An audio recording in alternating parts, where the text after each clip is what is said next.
Well, good morning, good morning, good morning, good morning, good morning, and good morning, everybody.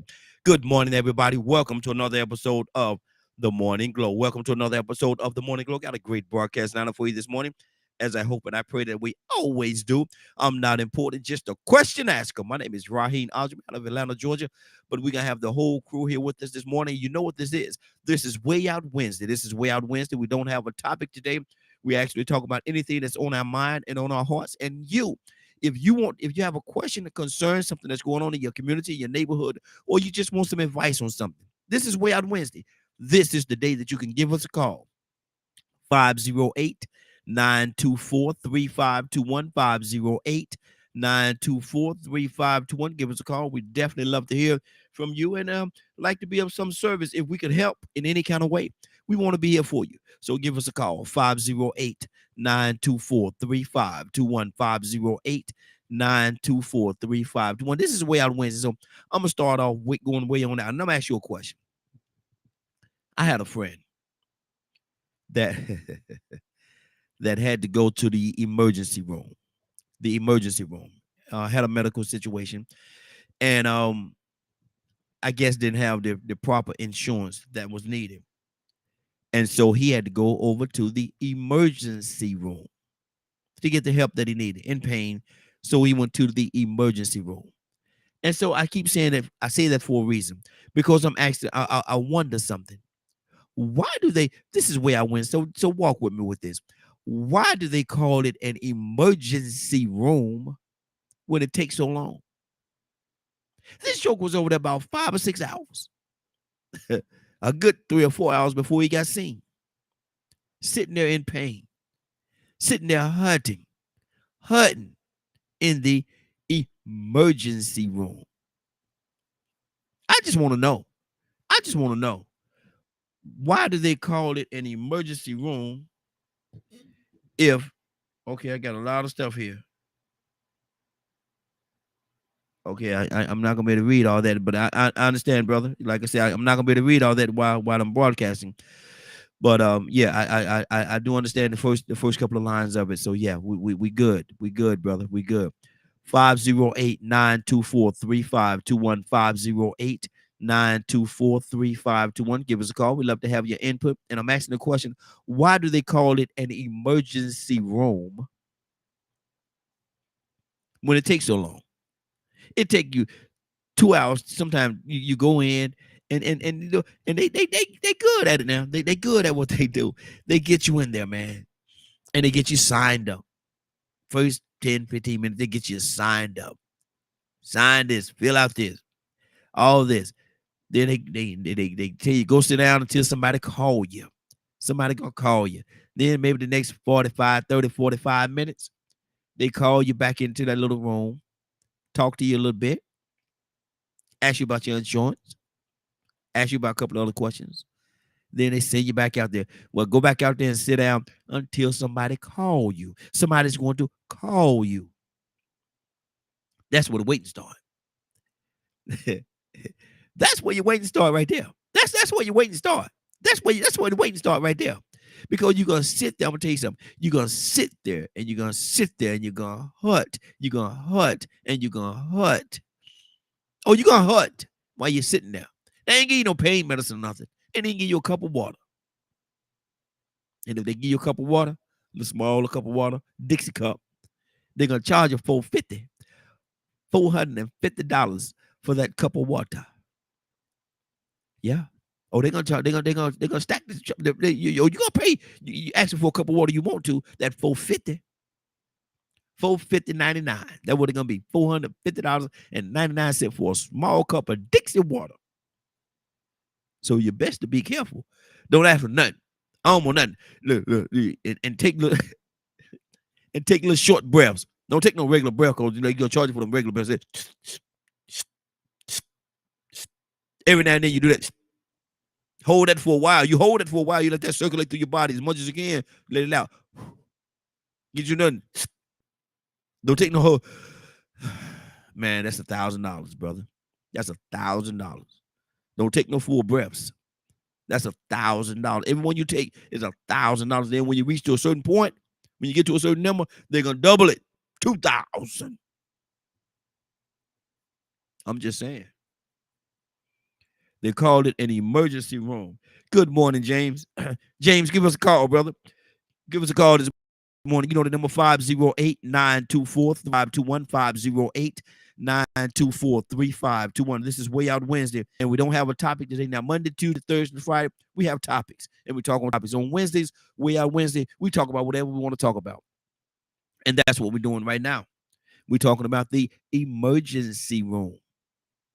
Emergency room. James, why they called it an emergency room? Why do they call it an emergency room when they take all day to see you? James Bird. James, good morning, sir. How you doing this morning? Good morning, everybody. I'm doing all right. James, let me ask you a question, man. Why in the world do they call it an emergency room when they take all day to see you? Man, you go to the emergency room, count half of your day gone. Count it gone. Count it gone. They call the emergency room. Call you go in the emergency room and wait. We don't be able to take care of it. Yeah. I'm like, wow. Yeah, it's crazy. Man, I had a friend went to the emergency room, man, hurting in pain, and sit there for 6 hours. 6 hours, sit there in the emergency room, 6 hours hurting. Man, you know, they could have told him, look here, come here at 3:45, and we're gonna see you at 4:15. That would have eliminated some of that pain. You know, the pain don't care where you at. Pain don't ask you where you at. You either you're in the emergency room or you're at home, you hurting, you can be hurting. He could have probably been a little more comfortable at home, laying in a bed or something like that, made himself comfortable until it was time to go to the emergency room. But he went there and waited. Go ahead, brother. Talk to me. Emergency room. Yeah, that's true. So I went to emergency room one time, and it was so long I fell asleep. Yeah. Yeah. You feel people went in and come check your blood pressure, and they send you right back out there to wait. Yep. Exactly. And don't have to no medication. That's about $200 or $300 for one pill. Oh yeah, easy. And that's it. Then they put you in the room. They put you in the room, wait for a doctor to come in. Mm-hmm. They'll have like 1 or 2 doctors on staff for the whole night, for the whole hospital. Yep. That's crazy. A big hospital, they have that. And see, when I had my surgery, I went to Georgia to the hospital. They had no more room in the emergency room. They put me in a little closet. Good Lord. I fell asleep. I woke the next morning looking all crazy. Where I'm at. It's just crazy how they want the money. Yeah. If you ain't got the insurance, they ain't gonna fool with you. But you got insurance, they gonna keep you now all the time. Oh yeah. They gonna roll you right through. Yeah, that's it. If you got insurance, you might have to wait no more than about 3 hours. If you got insurance, you might wait about 3-4 hours. But you ain't got no insurance. Yeah, but you ain't got no. You gonna wait. Oh yeah, you definitely gonna wait. You gonna camp out, brother. It's gonna be a camp. If you ain't got no insurance, it's gonna be a camping party. Oh, you're gonna camp out a little bit. You're gonna hang out. You definitely gonna do that. You gonna camp out. You gonna hang out. You gonna hang out all night, all day. Exactly. and so that's the part. That's the part that's amazing to me, man. They call it an emergency room, but you go there and you take all day, man. No people know you're in pain. No people know you're hurting, man. The folks know you're hurting. Exactly. You're sitting there. A lot of people in there crying. Yeah. They crying and rolling all over the floor and all kind of stuff, man. They hurting. Oh, definitely. Yeah, but yet still, crazy. You gotta look at them like, man, you ain't gotta be making all the noise in here. You ain't the only one sick in here. Yeah. I ain't the only one sick. You got a whole lot of people in here hostages. You got a lot of hostages in here. Right? They have it so cold in there. Yeah. Mm-hmm. It has freezing in there. Don't want to give you. They don't want to offer you a blanket. Exactly. And what they try to say, I know what they try to do with that. They try to say the colder it is in there, the more it's gonna kill them germs and stuff like that. If you keep it cold, it'll kill the germs. Right. But you ain't gotta freeze everybody. You killing people. You sure don't. That's right. You killing people. My doctor told me when I had my surgery, he said, you gotta go home because you'll get sick in here. Yeah. He told me to go home. Exactly. Everything is floating around here. Yes, sir. 508. It's ridiculous. It is, brother. It is. And my thing is, I got to sneeze. I got to sneeze and won't come up. So bear with me, y'all, because it's still come up in a minute. Well, Raheem might go to the emergency room. I'll sit right here, brother. I'll sit right here. I'll sit right. Yes, Lord, I'll sit right here. I will sit right here and sneeze all day. And sneeze all day long. But yeah, man, that's crazy. And like I said, this is Bless you. thank you, brother. I appreciate that. This is Way Out Wednesday. This is Way Out Wednesday. So we don't have a topic. We talk about what we want to talk about. So what's on your heart, brother? Talk to me. I'm just resting now. I've been driving, come back from Florida. I'm tired. I'm getting some rest today. Oh, okay. So you get some rest at home, not at the emergency room. At home. Yeah. Yes, sir. Yes, sir. Right. Yeah, I'm home relaxing today. I'm listening to the show all day today. Good deal. Good deal. Now let me ask you a question. What do you think? What do you think about that situation going on with our ex-president, man? Being in court and got all these different trials and stuff going on, man. Do you think that's do you think that's just? Do you think that's justice going on? Do you think it's injustice? Do you think that a person that have this many felonies against him should be able to run for the president of the United States of America? What do you say?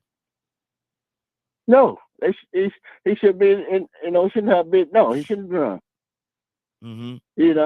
So all the charges you got against him, they still letting him run. Yeah, and they're saying he got a chance to win. Yeah, they saying he got a chance to win. Then right then you bust out in court. Now that you put in the jag order, he do something, he's still gonna do it. Yeah. He think none of the rules apply to him. He think none of the rules apply to him at all. Right. Mm-hmm. And they need to show him instead. We're gonna do this and do that. You got to show him. Mm-hmm. Mm-hmm. Not only him, anybody will do that. Yeah, exactly. I'm gonna tell you something. Had it been somebody else, man, they'd be thrown up under the court, up under the jail already. They'd be thrown up under the jail. He's sitting in there, man. Right. They say he went to sleep. You'll be in there. You won't be out campaigning. Exactly. They say he went to sleep the other day in court, man. Yesterday, they say he went to sleep in there, man. I'm like, what? What? He went to sleep. He started biting his lip. Wow. Yeah, it ain't looking good for him. But see, at all. Truth of the matter, he did say while he was running on the last time, he did say he could go downtown New York City, Times Square, shoot and kill somebody in the middle of Times Square in the middle of the afternoon, and wouldn't nobody do nothing to him. He said he could go down there. You remember he said that? Yeah, he said that. He said he could go down there. He said he could shoot and kill somebody in Times Square in the afternoon, downtown. Everything's going on. Everything's moving. Shoot and kill somebody right there in Times Square, in the middle of Times Square, in New York City, and nothing happened. I'm like, wow. Are you really that cocky, brother? Yeah, he'll probably say he didn't do it. You be on video, they're gonna capture it and everything. He said, it wasn't me. No, yeah. that wasn't right. That wasn't me. It was not me. I did not do that. It's crazy. It's these lying Democrats are concocting a story and trying to make it seem as though I did something. I did not do it. I didn't do it. It was not me. I'm like, man, come on with that foolishness, man. Come on with that foolishness. That's true. We in trouble. Hey, brother, we in trouble now, man. We in trouble now. We in trouble. Oh yeah. With this question I just asked, vote, let me tell you something. With this question that I just asked, and who just called in, man, we in trouble now. Watch this.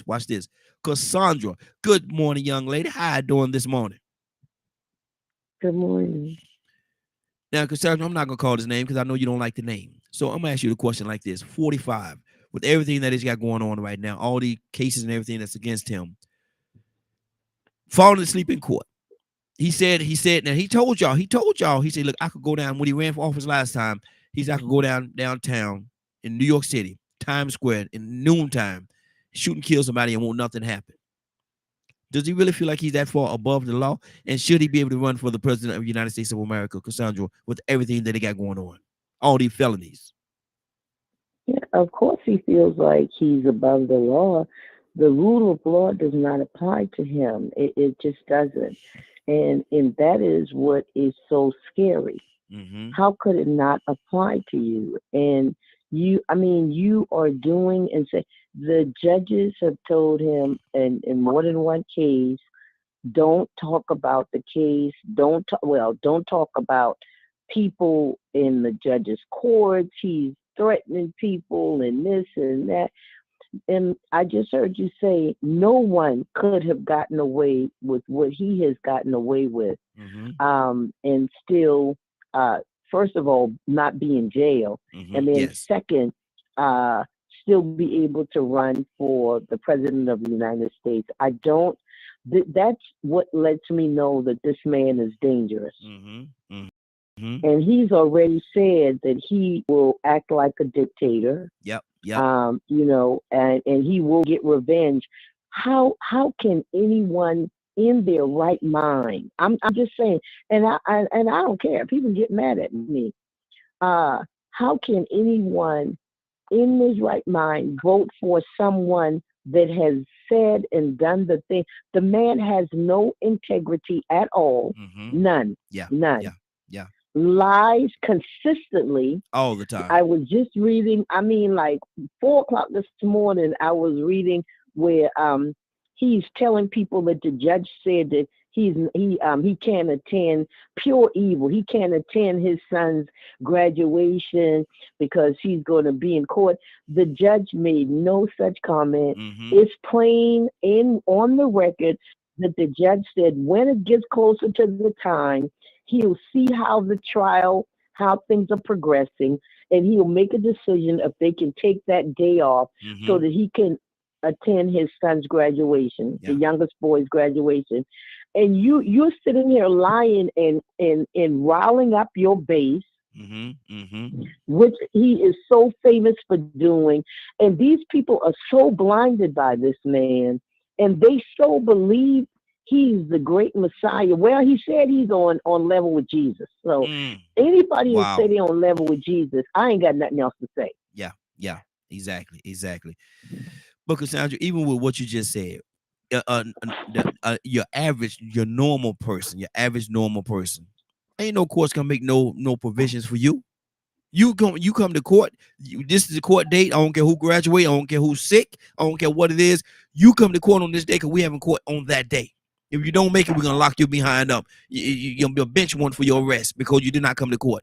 And now this judge is saying that he'll try or attempt to make provision. To make provisions for you. But he has turned it into another lie. He's turned it into another lie, saying that the man is denying him attending. But Raheem, I don't know anybody that I know that have been able to say, hey, I got a graduation to attend. I don't want to be in court today. Who does that? Exactly. Is all of this stuff right here plays into why this man cannot and should not be the president of this country. The presidency is a diplomatic position where you should be able to believe him, trust him, know that he is going to try to do the right thing. There ain't nobody perfect. This man outright do what he want to do, say what he want to say, and how does that work? How does that work in a public position like that? How can that be right? I don't get it. I don't get it. And this young lady here says she's gonna run for president one day real soon in the near future. She's gonna run for president. Yeah. So maybe Toya with a T. Toya with a T says she's running for president. Be your president. I'm gonna ask her. Toya with a T. Good morning, young lady. How are you this morning? Good morning. How y'all doing? I got 8 years to go. I'll be 55 in 8 years, and then I'm. There you go. You'll run for president. Exactly. Exactly. Now look at here. My thing is this right here. Toya, let me ask you the question. If you had all this stuff going against you, that 45 have going against him right now, would you be able to run for president of the United States? Or would you be in a situation to even run or attempt or a position where you could win with everything that he got going on right now? Falling asleep in court. The man said it. The man told you straight up and down. He said, listen, I could go down, and you from Brooklyn. He said, I could go down Times Square. 12 o'clock, as busy as it is, Times Square, 12 o'clock in the afternoon, shoot and kill somebody and won't nothing happen.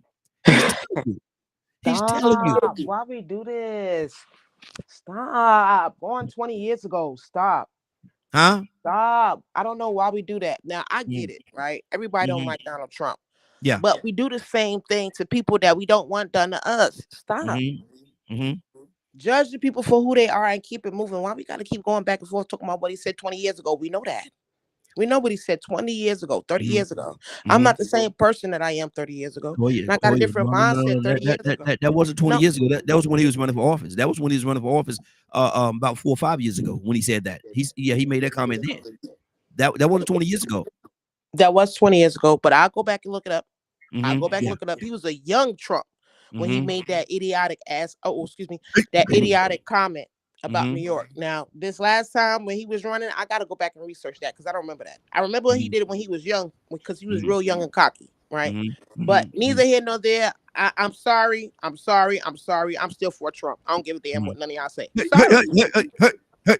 Sorry. I accept the Mhm. clown for who he is. Period. Mhm. Point blank. I Mhm. appreciate you for being honest. Period. Point blank. I'd rather roll with you. Now, Mhm. if I was a white male in America, I would absolutely be able to get away with the same thing. Mm. Yeah. As Doma was able to get away with the same thing. As a white male Mhm. in America, yes. No white female can get away with it. And sure ain't gonna be no any other kind of color getting away with it. But Toya, But when I know a lot of white males that has committed murders and stuff like that and been incarcerated and imprisoned for committing murder.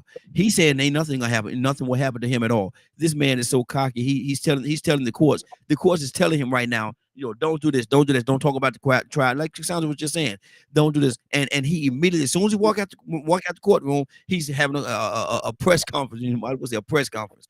He's falling asleep in court. He's doing all kind of things. The man can't, now I don't care, whether like him or don't like him or whatever, how you feel about him. This man lie all the time to you. And how can I believe a liar? they all lie. That's That not. cracker ain't no different than the rest of them. Mm-hmm. They built Mm-hmm. this country on a lie. Mm-hmm. They been liars and savages. Mm-hmm. So why is my expectation gonna be any different? And for the Okay. ones that got caught, you the one that got caught. We know it's a bunch of white folks walking around here that ain't got caught. That got black people in jail for crimes that they committed. White folks been lying. Mm-hmm. Mm-hmm. Mm-hmm. Why am I supposed to think that he's supposed to be so different? Every So president been a liar. You can't okay, trust nobody that's in the presidency. so what is it about Trump that appeals to you? No, it's not about an appeal. I appreciate Mm-hmm. his honesty. Okay, Mm-hmm. you are who you are. You're being who you are. It's nothing I can do but respect that because that's what. Listen, you gonna like me of me, and Mm-hmm. I have a lot of ways that people do not originally respect or deal with, and they're from where they come from. But I'm still me, baby. So I Mm-hmm. respect the fact that he is being him. Okay. Now, traditionally, I'm with him from COVID time Mm-hmm. when he ran before. I don't want my But see, gun taken away. I've already expressed to y'all why okay, I would have but see, chosen my thing is him this. than who we had. Even with the COVID situation, this is the same man to you, and this and I'm not gonna try to change your mind because everybody got their own opinion. You feel the way you feel, and that's your right. You definitely have the right to do that, and I appreciate the fact that you're expressing how you feel. I appreciate that. So I'm not here to change your mind. I'm here to tell you how I feel about what we're talking about. But my thing is, even with that COVID situation, this is the same man that say go out there and drink some Clorox and you'll be okay. Drink some Clorox. Right. You drink some Mm-hmm. Clorox, it's gonna kill you. It's gonna kill you dead. Mm-hmm. It's gonna kill you. And Mm-hmm. you ain't got to worry about No, COVID no more. no, You're gonna no, be dead. no, no, it's not. Not if you take a drop and put it in 8 ounces of water. I'm not the one to try it. I'm not the No, one to yeah, try it. don't. Again, listen. People been talking about drink Clorox just to clean your weed out your system. Mm, mhm, That's what mhm, we talk about on the streets. Again, I'm not gonna judge him for nothing that these other goofy folks do. I ain't gonna look at it no different just because it's him. mhm, And mhm, again, from when he was before COVID, when he ran, I expressed why I roll with him from only from a presidential aspect because I want mhm. my pistols too, right? But that was years ago. Neither here nor there. I'm only respecting the fact that this man is being honest. I Wow. don't want to be fooled no more. I See, don't you're I don't saying want to be honest, sitting up here. It's like a pastor, right? but see, And then you're you saying find out honest. You say being honest, but he lied about so He much being though. who he is. Let me say it like that then. Okay, It's not okay. about being honest. It's Mm-hmm. about the fact that he's being who he is despite of what it is, right? And just like how there's pastors and we listen and listen and listen, they preach, and then we find out that they was having sex with little boys. Mm, mm, You know what I'm saying? I mean, mm-hmm. the people that are human, you can have an expectation, but it doesn't take away the fact of the people that they really are. Mm. Okay. So Hold right there. again, because I know he an idiot, he came out like an idiot. He always been an idiot. He has not changed any of his idiot choices or decisions since he was a young guy. Wow. And because of that, I respect that. The rest Mm-hmm. of these people, they are deceivers. They're not honest. They'll Mm, say one thing and then go behind the door and then close another. You understand mm-hmm. what I'm saying? I'm just different. I respect your gangsters, sir. You let y'all have guns? Yeah, let me have mine too. Because the same way he feel that can't nobody do nothing to him, it's the same way I feel like can't nobody do nothing to me. You Okay. understand what I'm saying? The fact, just the simple fact, I promise you, Raheem, no lie. When Donald Trump won, I couldn't believe it. And it was like, Lord, Mm-hmm. are you for real? And Like, and well, and and listen, I'm gonna tell you straight up. I said, listen, he said, God said to me, he said, well, listen, if that man could be president, you know you can too, right? And that's what it is. Gave me the same to be a thing. And if I don't do nothing else but shake up the system that's already there with righteousness, I'm cool with that. But him get into office, mhm. that's the idea that gave me to run for president. Because if they can accept him, it ain't gonna be no problem accepting me. I'm just saying. So you think America would be better if he was president? You said what? Do Do you I think think it would? America? Do you think America would be better if he became president again? I don't. I think it would be better than it is now. Mm, I don't. Again, I don't think that of their goals are to make it better. And I'm just being honest. mhm, I don't think that's mhm, any of their goals. But I do think that from a citizen's aspect, the things that we believe in, a lot of us believe in, is talking about the right to bear arms, right? I'm talking about different things mhm. that we believe in as citizens that we don't want to have taken away. Let's talk about, at that time it was the mandatory mask and the mandatory shots. You're not going to force me to do anything. I don't care who you are. I don't care who Mhm. you are. And Mhm. if Wow. you are Biden forcing me to take a shot for a virus, that's a problem for me. Just because you're the president, you don't run me. You don't get to force me or make me do anything. So again, I respect the fact that he say, "Hey, I get to go to graduation." He's a white man in America. That's what they do. Stop acting Wow. like we don't know what they do. They all do that, and he the only one being a clown, exposing everything. But behind closed doors, they all play with kids. They all play with boys. They all lie, and none of them really care about what we're gonna get as citizens. He's the only Wow. one that's just being an idiot about it.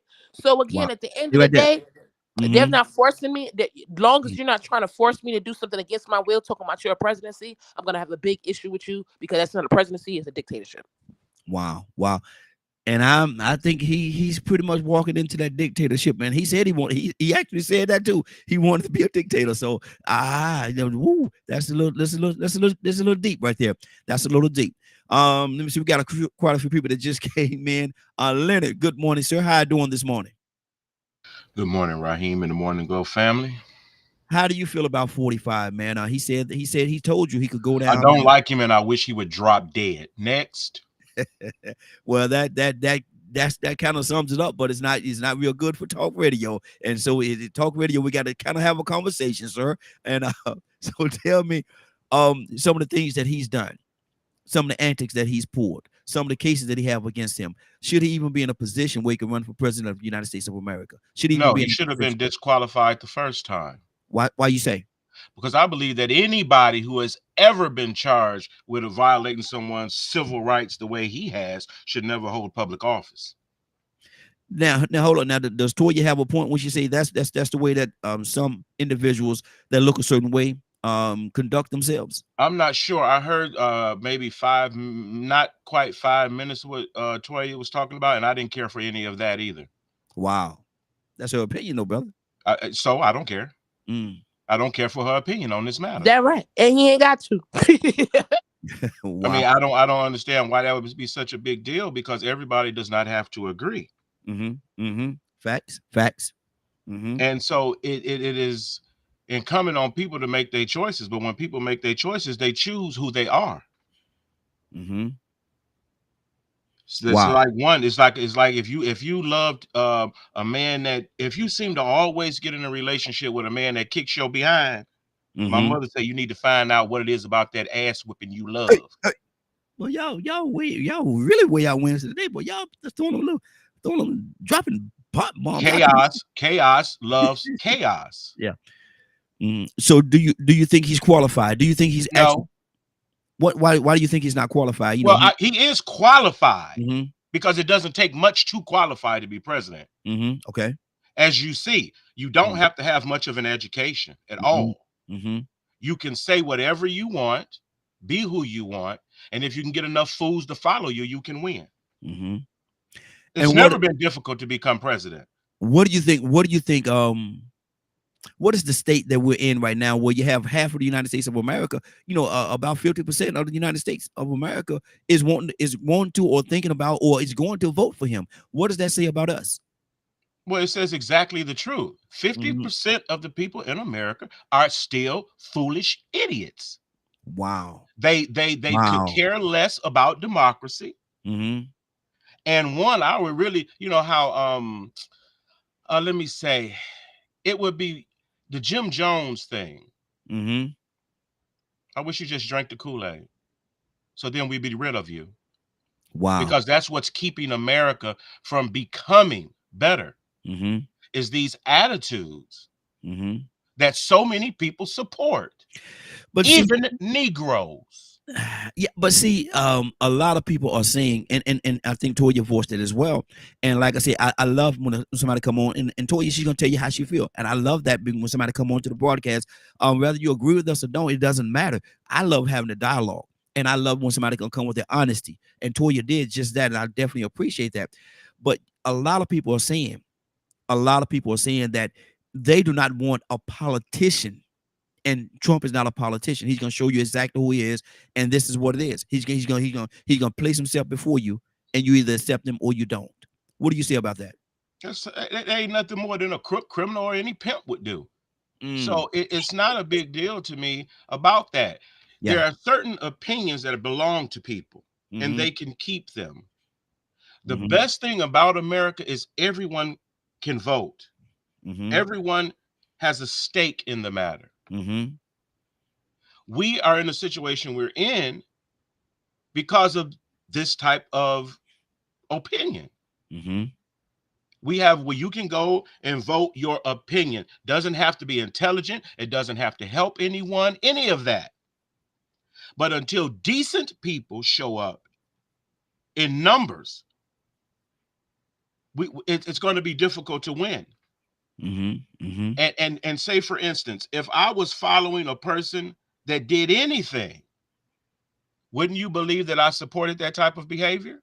Absolutely. Wouldn't you believe I was that type of person? Absolutely. Okay, yeah, I don't break bread. I don't break bread with those folks.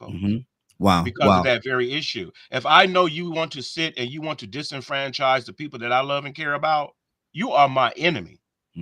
Everyone knows this about me. I do not. If I'm sitting at the table in the middle of a bite and I find out there's something about you I don't like, I leave. Wow. Because I refuse to go along with wickedness because it's popular. Exactly. 508-924-3521, 508-924-3521. And the phone lines are open. However you feel, whether you love him, you hate him, you neutral on it, or whatever the case, call us. Let's have the dialogue. Let's have the conversation this morning. This is Way Out Wednesday, and we can talk about it today. We certainly can. Let me go to Brandy. Brandy, good morning, young lady. How you doing this morning? Kurt, coming to you next. Good morning. How are I you? am doing well. Since I'm asking about number 45. How do you feel about number 45? And the man said he said in a statement, I could go downtown New York City, Times Square, shoot somebody in the middle of the day, noontime, and won't nothing happen to me. Do you think he really believe? Do you think he really still believe that because of how he's conducting himself in these court trials and the judge is telling him don't do this and he's doing it, don't talk about this, he's talking about it, falling asleep in court and all kind of different things he's doing. Do you think that he is qualified? Do you think that he should, with all the stuff that's going on with him, still be able to run for the presidency of the United States of America? How do you feel about 45? You might love him. You might love him. He might be your dude. Yeah, I'm the type of person. Again, I'm gonna always kind of stand outside of with thoughts, and I'm not a majority thinker. Yeah. And it's because I have the ability to take the meat and spit out the bones. Mm-hmm. Sure enough, his character is fleeing. Sure enough, he thinks he is above people. Yeah, he's got a lot of that cockiness and arrogance to his. Is he a narcissist? Is he a narcissist? Is he a narcissist? I think so in some forms. Yes, I think so in some forms. And that's that thinking that he's above everybody, and nothing applies to him, but it's like when I say taking the meat and spitting out the bones, our economy and our nation really wasn't it was in the best shape that it could have been when he was in office, to be honest, because people were having more resources and more opportunities because he runs America like a business, because he's a businessman first and foremost before he's a president. Brandon, can I ask you a question? Which is why I'm like, okay, well, he knows how to run to make sure that we are okay as far as what we have access to. Brandon, let me ask you this. Let me ask you this real quick. Let me ask you this. Yeah. Is those numbers that you're talking about, are they a result of something that he did, or was he riding on the tails of what Obama had already put in place? And I will say he's riding on the tails of Obama. Mm-hmm. Yes, he was riding on the tails of what Obama did. Mm-hmm. I just know that I'm just looking at the aftermath. Mm-hmm. Where I saw where more Americans had more money to do things with, they had more, opportunity. They had like the past couple years before, but now what I see like with Biden in office, I'm questioning everything right now, because it's like, why is all this money going overseas? Why we're literally having a crisis in our own country right now. Credit card debt, I do the credit thing, so everybody is frantic right now. Don't know what to invest in. Credit card debt is through the roof. People are just really trying to scrape by and survive. Mortgage rates keep going up. We're almost at 8% mortgage. People are priced out of buying a house every single day. All the banks are buying up all the houses. Like, I can see it plain as as what we're headed for. And it just seems like to me, he had more opportunities for people, especially if you were trying to invest in something, or you're trying to be an investor, a business owner or something, because they're not raising wages. So you got to do something, Like I said, again, I don't think he's the holy grail, or like, oh yeah, he needs to be in president. But like I said, I just look at the comparison of how Americans were and when Biden's term and his term. Now, does that concern me about his arrogance of probably coming back and just being spiteful? Yeah, I do think that sometimes too, just to say, hey, you guys, you didn't vote me in, and let me show you something, But see, even with that attitude and that mentality, is that the person that that's so petty? Like, I just say petty like that. Is that the person that you want to run the country, to have the nuclear? No, you don't. Is that the kind of person? You don't want anybody childish. However, you do want opportunities for America. I don't see opportunity right now in this term. Wow. I see that we're being blocked in. I see everything's being taken. That you're not going to be able to own anything.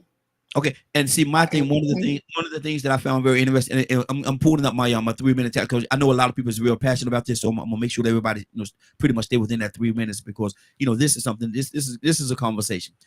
But I was looking at Jimmy Kimmel one night, and Trump was actually on the show, And he was talking about how he's making America great again, and he gonna stop all the other countries from bringing all this stuff in America. Because China is robbing us, China is raping us, and all these different things. China has us up on the barrel, and we're gonna make sure that all the stuff. And he was saying, I'm gonna make sure everything is made in America again. I'm gonna make sure that everything is made in America, blase, like it used to be back in the good old days.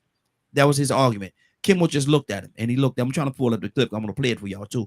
But Kimmel just Yep. looked. We Kimmel, need all that. huh? We Yeah. need all that. We Yes. need stuff to be But made in America. But I'm with all that. That's another thing he Toya, said that I was with. Toya, hold on, sis, hold on. I'm coming back to you, I promise. But my thing, let me make my point, because he was saying all this, he was making all these promises about what he's going to do. And Kimmel listened to him, let him say everything he was going to say, let him get it all out. And Kimmel said, no, is that one of your ties right there that you're wearing? He said, yes, it's one of my great ties. He pulled the towel from me and showed it to him and everything. And Kimmel said, let me see it. And he leaned over, Kimmel took it, turned it around, made it on Taiwan. And then it was something else. Kimmel said, well, look here, you got this other thing, blase, and I did some research on it. It's actually made in China. He said, so you're saying that you're going to do all these different things, and Kimmel, he has an arrogant way of saying things. I always had a little smug look on his face. He said, you're saying all these things about what you're going to do and how you're going to have all these companies to bring everything back to America, but your products are not made here in America either. And then he tried to say, well, it's an economic decision that he made. It's an economic decision that he made because of the fact that he could get cheaper labor over there than he can here in America. But hold on, you just did this whole spiel about how you can have everything coming back here to America and how you're going to do all this stuff and like you just said, Toya, it's a great idea, but he's not even practicing what he preached. His stuff is not made here in America. I find that very, very, very odd. Curtis, good. Oh, hold on, Toya. What's on your heart, Toya? Kurt, coming to you next, brother. Toya, you have something on your heart? Toya, you there? Okay. Kurt, talk to me, brother. What's on your heart? Good morning. How you doing this morning? Curtis, you there? Yeah. Try to hit the mute button. Okay. We talking about your favorite person, man, number 45. What's on your heart? Talk to me. I don't even know why we address him. Oh. We address him as if he's Voldemort, man. Mm-hmm. The man whose name must not be said. Wow. Mm-hmm. Man, it's so much to unpack there. I can't do it in 3 minutes. All I'm gonna say is, man, folks better recognize the con. Mm-hmm. Folks better recognize the con. Mm-hmm. We talking about, okay, so I'm just going to unpack this one thing. Just the fact that there's folks that talk about him saying that he's going to bring things back to America. He put a tariff on China solely because of one reason. China would not allow for his daughter to sell her makeup and her apparel in China. Mm-hmm. As soon as they said yes to that, the tariff went away. Wow. Trump has taken everything that is Trump. He has been making it on child labor, y'all. Stop. The monies that he gave you, he stole it from SNAP, Medicare, Medicaid, and Social Security. Do the math, y'all. Do the research. There was $1.5 billion taken from Social Security in 2017, 2018. There was $1.5 billion taken from Medicare, Medicaid in the same year. In that same year, there was a $3 billion tax cut given to the highest 1% of the American society and culture. So 1.5 and 1.5, I ain't no mathematician, but 1.5 and 1.5 equals what, Raheem? That's 3. That's 3, ain't it? That's 3. Yeah, that's 3. $3 billion cut. Yeah, that's 3. Mm-hmm. Okay, let's unpack some more stuff. But see, he's an avid movie watcher. Mm-hmm. avid movie watcher. How many people on this panel ever seen a movie called The Postman? Hadn't seen It didn't get a lot of views, but it's a phenomenal movie. It's with Kevin Costner. The easiest way to destroy America is to make it so that people don't communicate no more. Why do you think he had his man come out, somebody who wasn't even qualified, ain't never worked for the United States Postal Services? Why do you think he was trying to have them remove all the blue boxes out of neighborhoods that people was relying on those blue boxes because a lot of them was elderly folk and they couldn't walk to the post office or they couldn't go to the post office? Why y'all think that? Why do y'all think he's so adamant about not allowing mail-in votes? Because whenever you have mail-in votes, what will happen is you have more people voting. Why? Because a lot of people don't vote because they can't take off to go and vote. Yeah. Also, let me just land the plane right here. Can we please get out of this mindset that the president writes legislation? He don't. If you take a president, if I make Raheem president today, if Raheem does not have a governing body in the legislature, he will not get nothing passed. Period. All he did was stole money from the coffers. I told y'all when he got elected, I said, look, Raheem, you can bring it up. I'm pretty sure you remember me saying this. I said, hey, y'all, I said, this is going to go down in history as the largest theft in world history. We ain't even seen the money come out yet. We have not even seen the money come out yet. People say businessman, and here's where I land the plane. Name one business that this dude was successful at. Name one. The man has 116 at counting as of now, and it might be more. The man has 116 LLCs. Wow. He has gone bankrupt in every single business that he has owned. Every one that he has started, every one that he has bought, has filed bankruptcy. Nothing he has owned has been successful. If you don't believe what I'm saying, look at what his mama said when she was alive. 30 seconds. Look at what his daddy said when the daddy left the money. The daddy left the business to the brother, not to Trump. Trump killed. I ain't gonna say that. His brother died. Wow. Stop, y'all. Don't drink the Kool-Aid. Stay right there, Kurt. We gotta keep this thing moving. Let me go to we got the phone lines are blowing up right now. Let me see who else we got on the line here that I have not addressed yet. Gail Bush. Okay, let's go to Gail Bush. Good morning, young lady. How you doing this morning? I'm doing just fine. We talking So about we talking about one of your favorite people, number 45.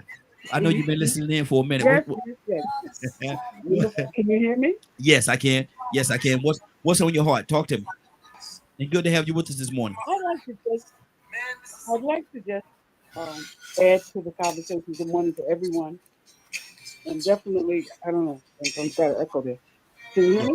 Yeah, everybody mute your line. We got some background noise coming from somebody's line. Everybody mute your line.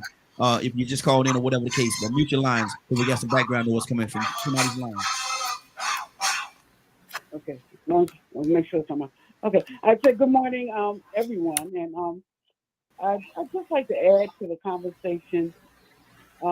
Just actually about two things. One of which is I don't know sometimes if we realize Number one, God allows some things to happen for certain reasons. And let me say why I'm saying that. We have never, if there's one thing President Trump has brought to the table of America, it's conversation.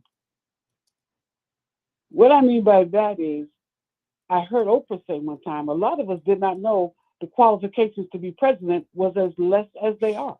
Mm-hmm. So, saying that, he's qualified according to our country standards. Yeah. He was qualified to run. Okay.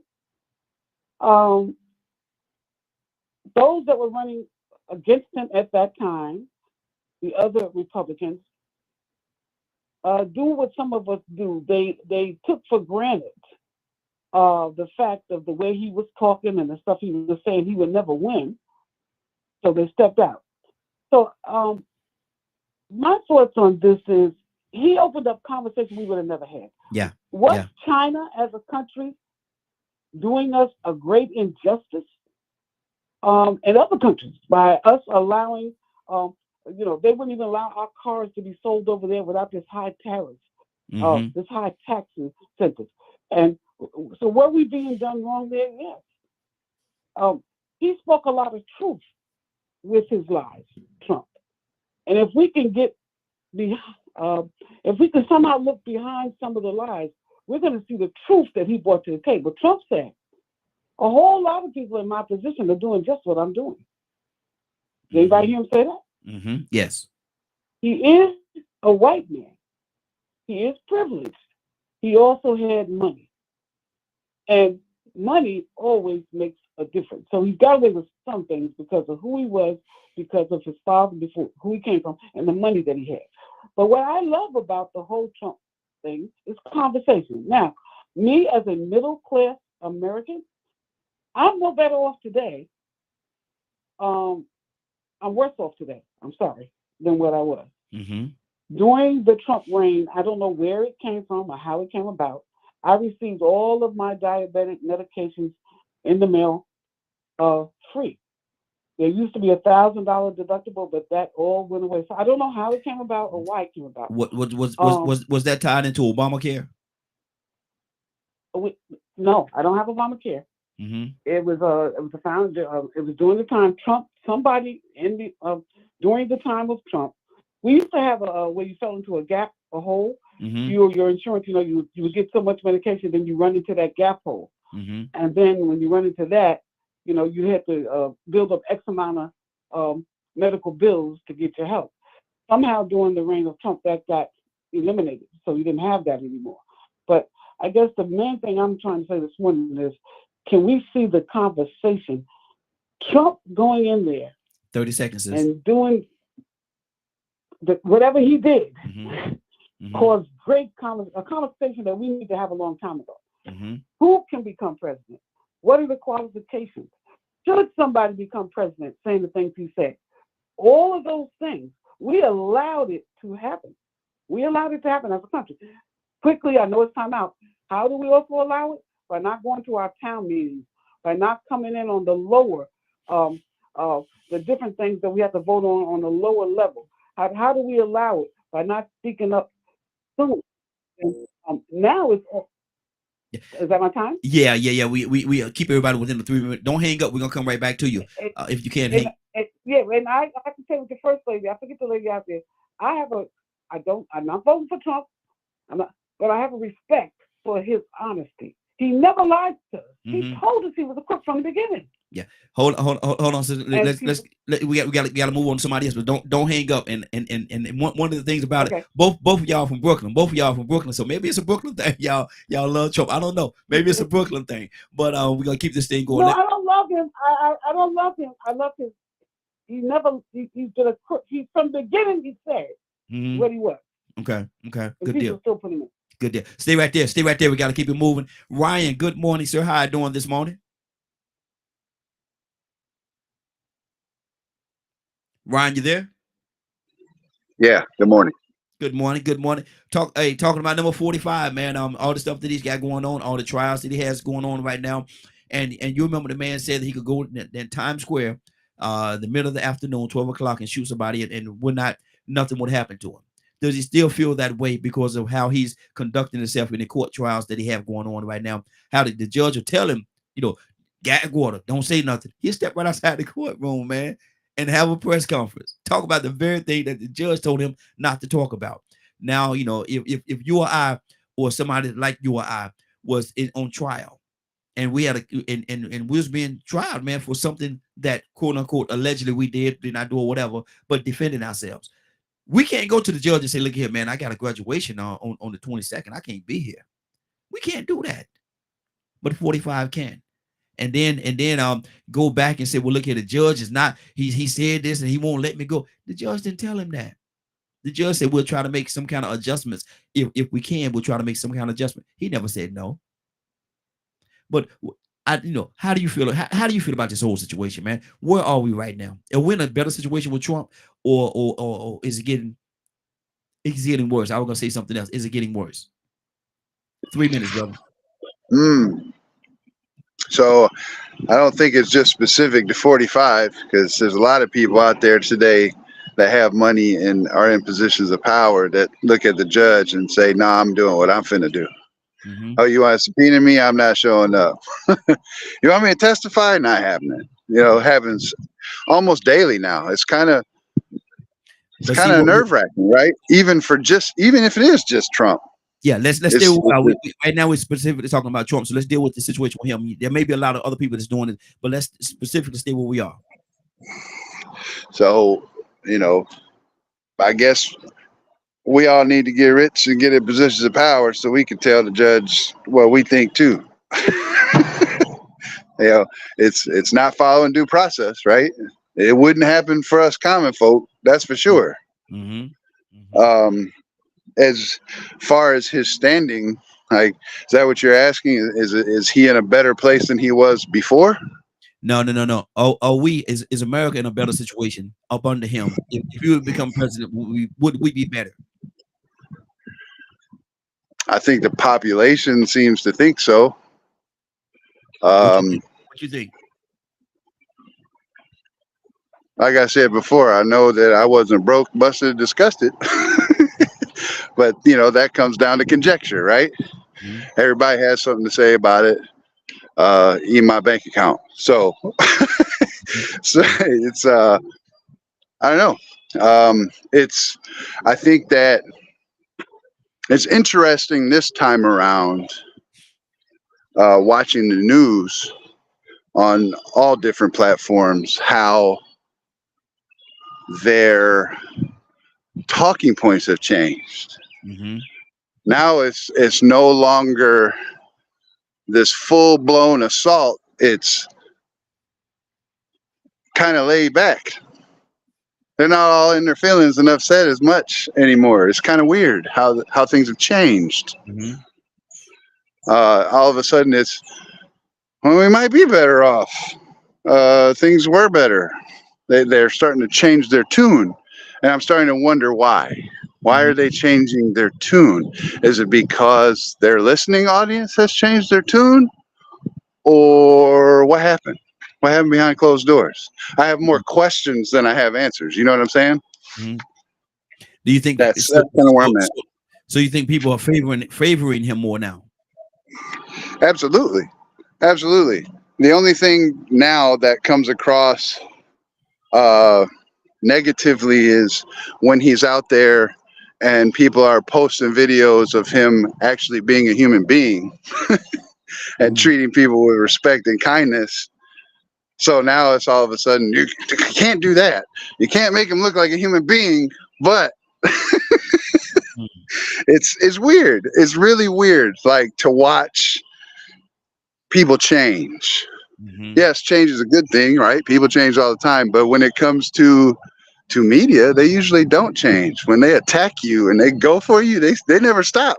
It's like a rabid dog. But see, my thing is, let me see how much time you got left. I don't want to take too much of your time. Yo, you got 13 seconds. Go ahead. I'm gonna let you finish. That's it. I'm good. I can wait. Okay. And it's interesting to me hearing that part of it, because this is the same man that has all these felonies against him right now, man. This man he don't even have time to campaign because he's tied up in court because of some of the things that he did. This sex thing this a hush money situation that he did right now. It's it should be cut and dry. You got the evidence right there. It's right before you. Look at the evidence. Can I use my 13 seconds to respond to that? I can fit it in. Go ahead. So I've stopped caring about these trials because they never go anywhere. Wow. And every time they think they got the bullet to end it all, this man pops up and he's got social media and letters from that person that they claim he hushed, saying that that's not what happened. What was that money for? What did he pay all that money for? Because there's receipts. They have receipts of him actually paying that money, and it ties right back to him. So what was the money? I can't tell you what he paid it for, but all I can tell you is that this person said that's not how this went down. So in any regular court case, if the person comes out that supposedly is the one filing the suit and says, no, that's not what really happened, that's a done deal. It's over with. So that's what we're standing on right now. That she got all this money. She got all this money, this hush money. Now that she got the hush money, now because of the fact that she did get hush money, and now that she's hushed because she got the hush money, he's okay. Listen at that now. That's what it's I'm not saying that. I'm just going by what you just said, Yeah, bro. no. She came back. I know what you're saying, but and again, you want to say specifically on Trump, but hush money is part of every political person's bag. They all get it. Wow. See, we got to move on. We got to keep moving. But my thing is right here. It's amazing how, and everybody got the right. I'm not here to give anybody their opinion. Everybody got their own opinion, and I'm not here to give it to them. But my thing is, it's amazing how, it's a lot of deflection going on when you hit this point. A person that really love and support Trump would, or any other politician, I'm not gonna just say Trump, any other politician would deflect it or try to deflect it to something else, to mean something else, or to take you in a different direction instead of staying exactly what we're talking about. Because he gave hush money. They got receipts. To have somebody can come back and say, well, anything you say after that, I think, and I could be totally wrong. I could be wrong, been wrong before, and probably could be wrong many, many times before God called me home. Could be wrong again. But my thing is, that's a deflection to me. Instead of dealing with it, you deflecting and you try to make it ricochet off that to something else. We haven't dealt with the fact that he did pay that hush money, man. He did pay that hush money. He did. What's the situation behind it? How it all ties in together? I don't know all those details, but what I do know is he paid that hush money. Why? And why all of a sudden after she get the hush money now, or even if she did come back and counter what she said, was it because of the fact that she got the hush money? Cassandra, talk to me. What's on your heart? Hold on. Tucson, hold on. I hadn't touched Tucson yet. He's been listening in for a while. Tucson, good morning, sir. How are you doing this morning? I'm glad I'm a good listener. I think. Talk to me, brother. Talk to me. I don't know what to say. No. So here's what I got to say, because I'm listening. Mm-hmm. Finances is in this conversation. Mm-hmm. Where we are in life, whether we are prospering or not, it's in the talk. And what I think about is when you say I hate to say it, but I'm going to say it, the love of money is the root of all evil. Mm-hmm. We just head into an evil place, because if it helps our finances, we're going for it. Makes it better. If it makes you better, you can get your house and your car, and your children can go to college. You'll make a deal with the devil. Mm. That's just me.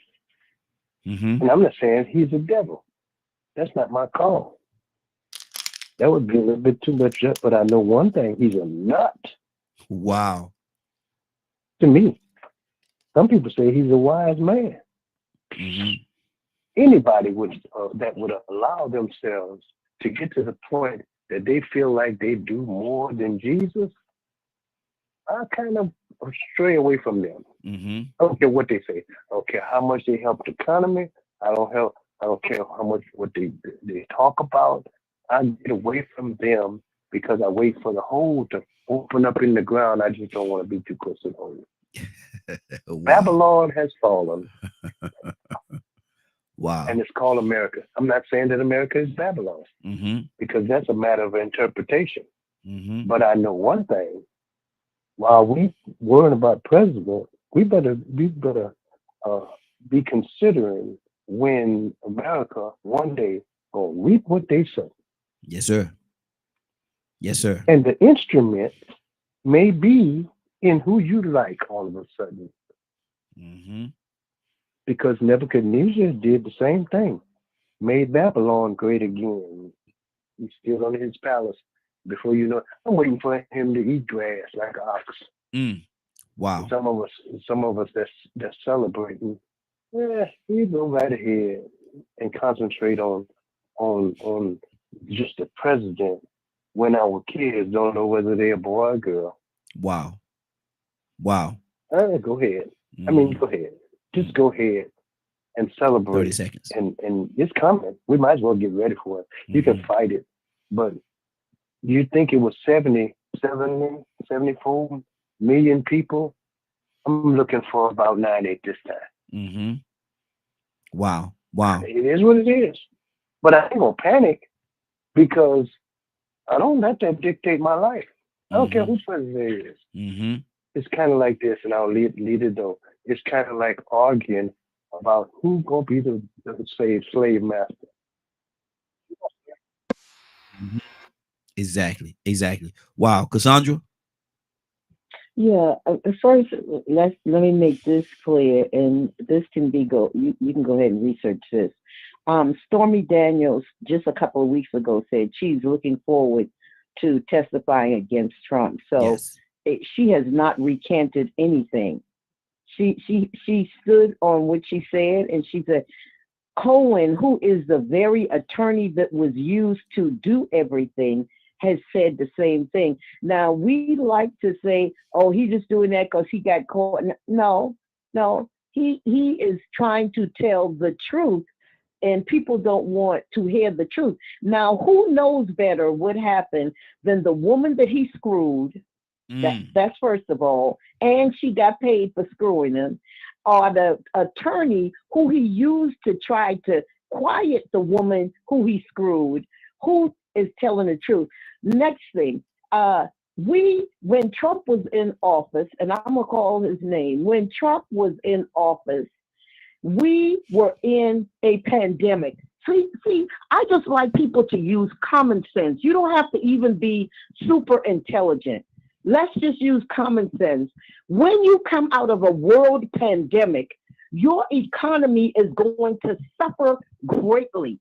There is going to be great loss as you try to recover from a world pandemic, not a U.S. pandemic, a world pandemic.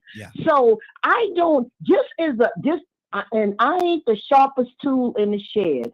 Just common sense would tell me that there is going to be years of struggle trying to get back to normal. No time in history has there ever been a pandemic and people just bounce right back and their economy bounce back. Not after 4 years, sometimes not after 8 years.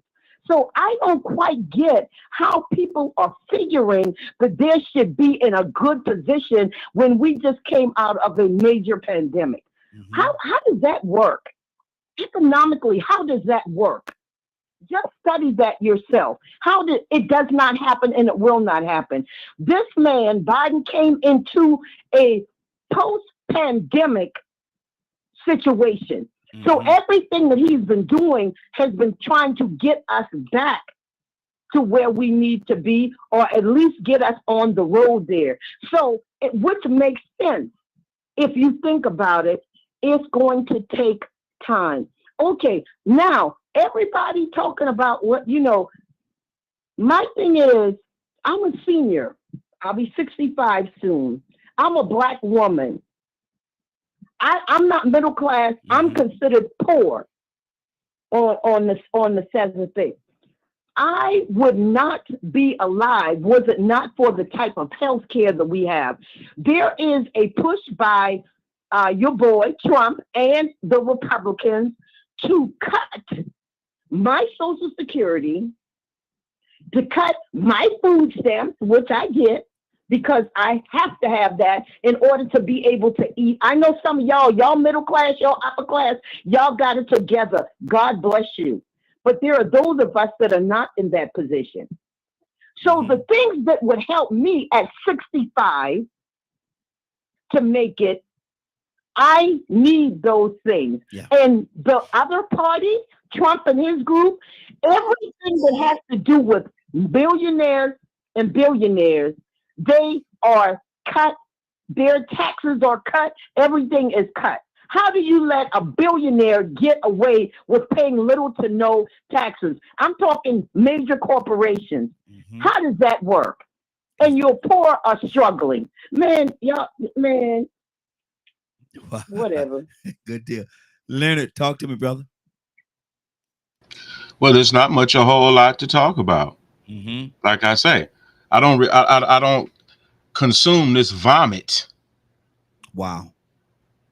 And these ridiculous reasons for advocating for the devil. I don't do it in jest. I don't do it. What is the saying? How does the saying go? Let me play the devil's advocate. I don't even play like that. Because there's too many lives in the balance. Yeah.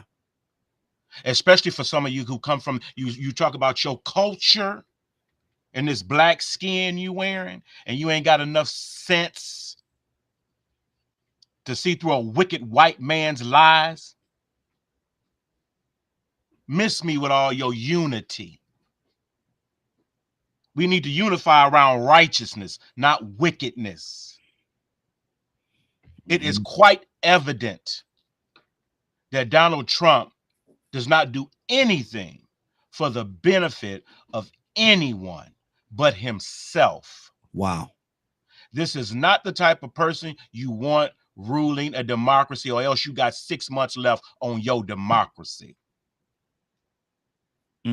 So you can say, use all these ridiculous lies and repeating these ridiculous lies you've heard, and they'll still just be lies. I can tell a person that actually reads and studies the word of God from people who just repeat what they heard their preacher say. Some of y'all need to get a grip on yourselves, because when your kids are out here in these streets hungry, killing, robbing, and raping, and doing what they want to do because they see that that's okay. Is that okay? Well, the president do it, so I'm gonna do it. Monkey see, monkey do. And a lot of you sound like a bunch of monkeys today. Wow. So keep swinging from them limbs and get on that Trump train if you want to. Ain't no more track left. So if you keep advocating for the devil and his wickedness just because it's popular, how much better are you than the devil himself? That means you just waiting to do that type of thing. That means you can't be trusted in no office, nowhere. Because look at what you support. And you Negroes, please. Please. Massa is great. He only beat us on Tuesdays and Wednesdays. Everybody else say he a bad man, but he good to me. Yeah, I know he raped my kids, but he pay my bills.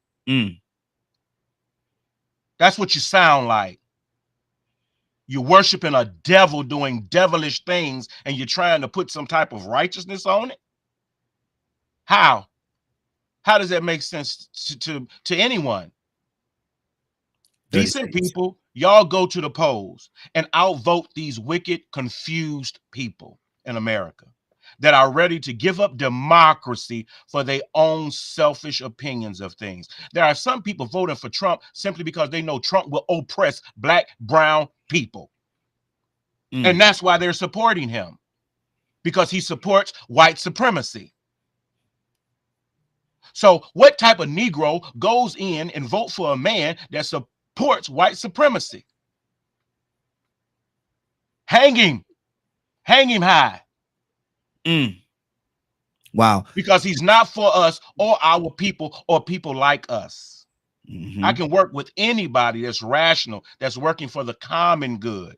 But this man is not for the common good. Good deal. Stay right there, Leonard. We got to keep it moving. Toya with a T. Talk to me, sis. What's on your heart? Yeah, I'll be the only monkey on the line. Don't none of that offend me, because that's how I feel. I said what I said, and I feel how I feel. Don't make no difference about it. But yo, let's just talk about what we just said. When during his reign, regardless of what, I'm looking at things for what they are. I'm not. Come on, man, stop. None of them mean no good for us. Ain't none of them for us. During the pandemic, y'all know it was a pandemic in 1918, and nowhere did no stimulus, nothing go out. America crumbled. If it was during the pandemic, of course, then those are different circumstances. But I promise you, when I think about it, nobody else probably would have got us no money. But I mean, I'm just looking at it from a presidential aspect. And for that, between what Cassandra and Leonard just said, I'm taking it personally as people talking to me. I feel disrespected just for an opinion. And it feels like just like when we talk about Jesus and God. I can't have an opinion now. I ain't got to have no sense. Now I ain't got no common sense, right? But that's your opinion. And I don't think because you feel differently about someone the way I do that now, you don't have common sense now. I used to hate when my dad used to do that. That don't make common sense. You ain't got no common sense because you do this, that, and the third. And it's the same way when it comes to viewing people. Hey, I just said what I said. It ain't got nothing to do with common sense. And when I express to you why I feel this way about this person, you disregard any kind of sense that it makes on what I just said. For instance, I'm with him with saying we need to start making things in America. Mm-hmm. From a business aspect, because I just got a master's in business, we don't produce anything. We don't produce anything anymore. We were leading countries because we produced and manufactured a lot of things here at home, and we don't know more, thanks to the Clinton era. And I love Clinton, but the choices and decisions that he made when it comes to America were not the best ones for us. So, because he was a president who spoke, now I don't agree with how a lot of people feel about immigrants. Oh, they come in here, they taking our jobs. They gonna take up everything. They come, they're cheaters, they rippers, they're robbers. Oh my gosh. What? I'm blown away by some of the feelings and opinions that I hear about people about immigrants, as if we don't know reality. But I eat it because that's how you feel. I get it. But I'm also committed to understanding that people are living in places that are not as good as it is here. And they're trying to get here any way they can to survive and live. Kind of like the same struggle we had to go through, even though we were brought here. I'm just talking about the facts at hand. We had money during the pandemic. We out of the pandemic. Now we don't. I'm struggling. I'm drowning. I can't do anything anymore. We know all these presidents before them ain't never gave a crap. They all lied. They all steal. They all cheat. We know the game. I'm not going to single this one person out. What I am saying, statistically, I can't predict the future on if he do be president, what he gonna do. I can't tell you that. Stop playing with me. But what I can say was when he was president and there was a pandemic, we did have money, right? There was a multitude of things going on. But now outside of the pandemic, bro, I can't even breathe, man. I can't even afford my own job. And I just got a master's, bro. What you mean? Wow. What you mean?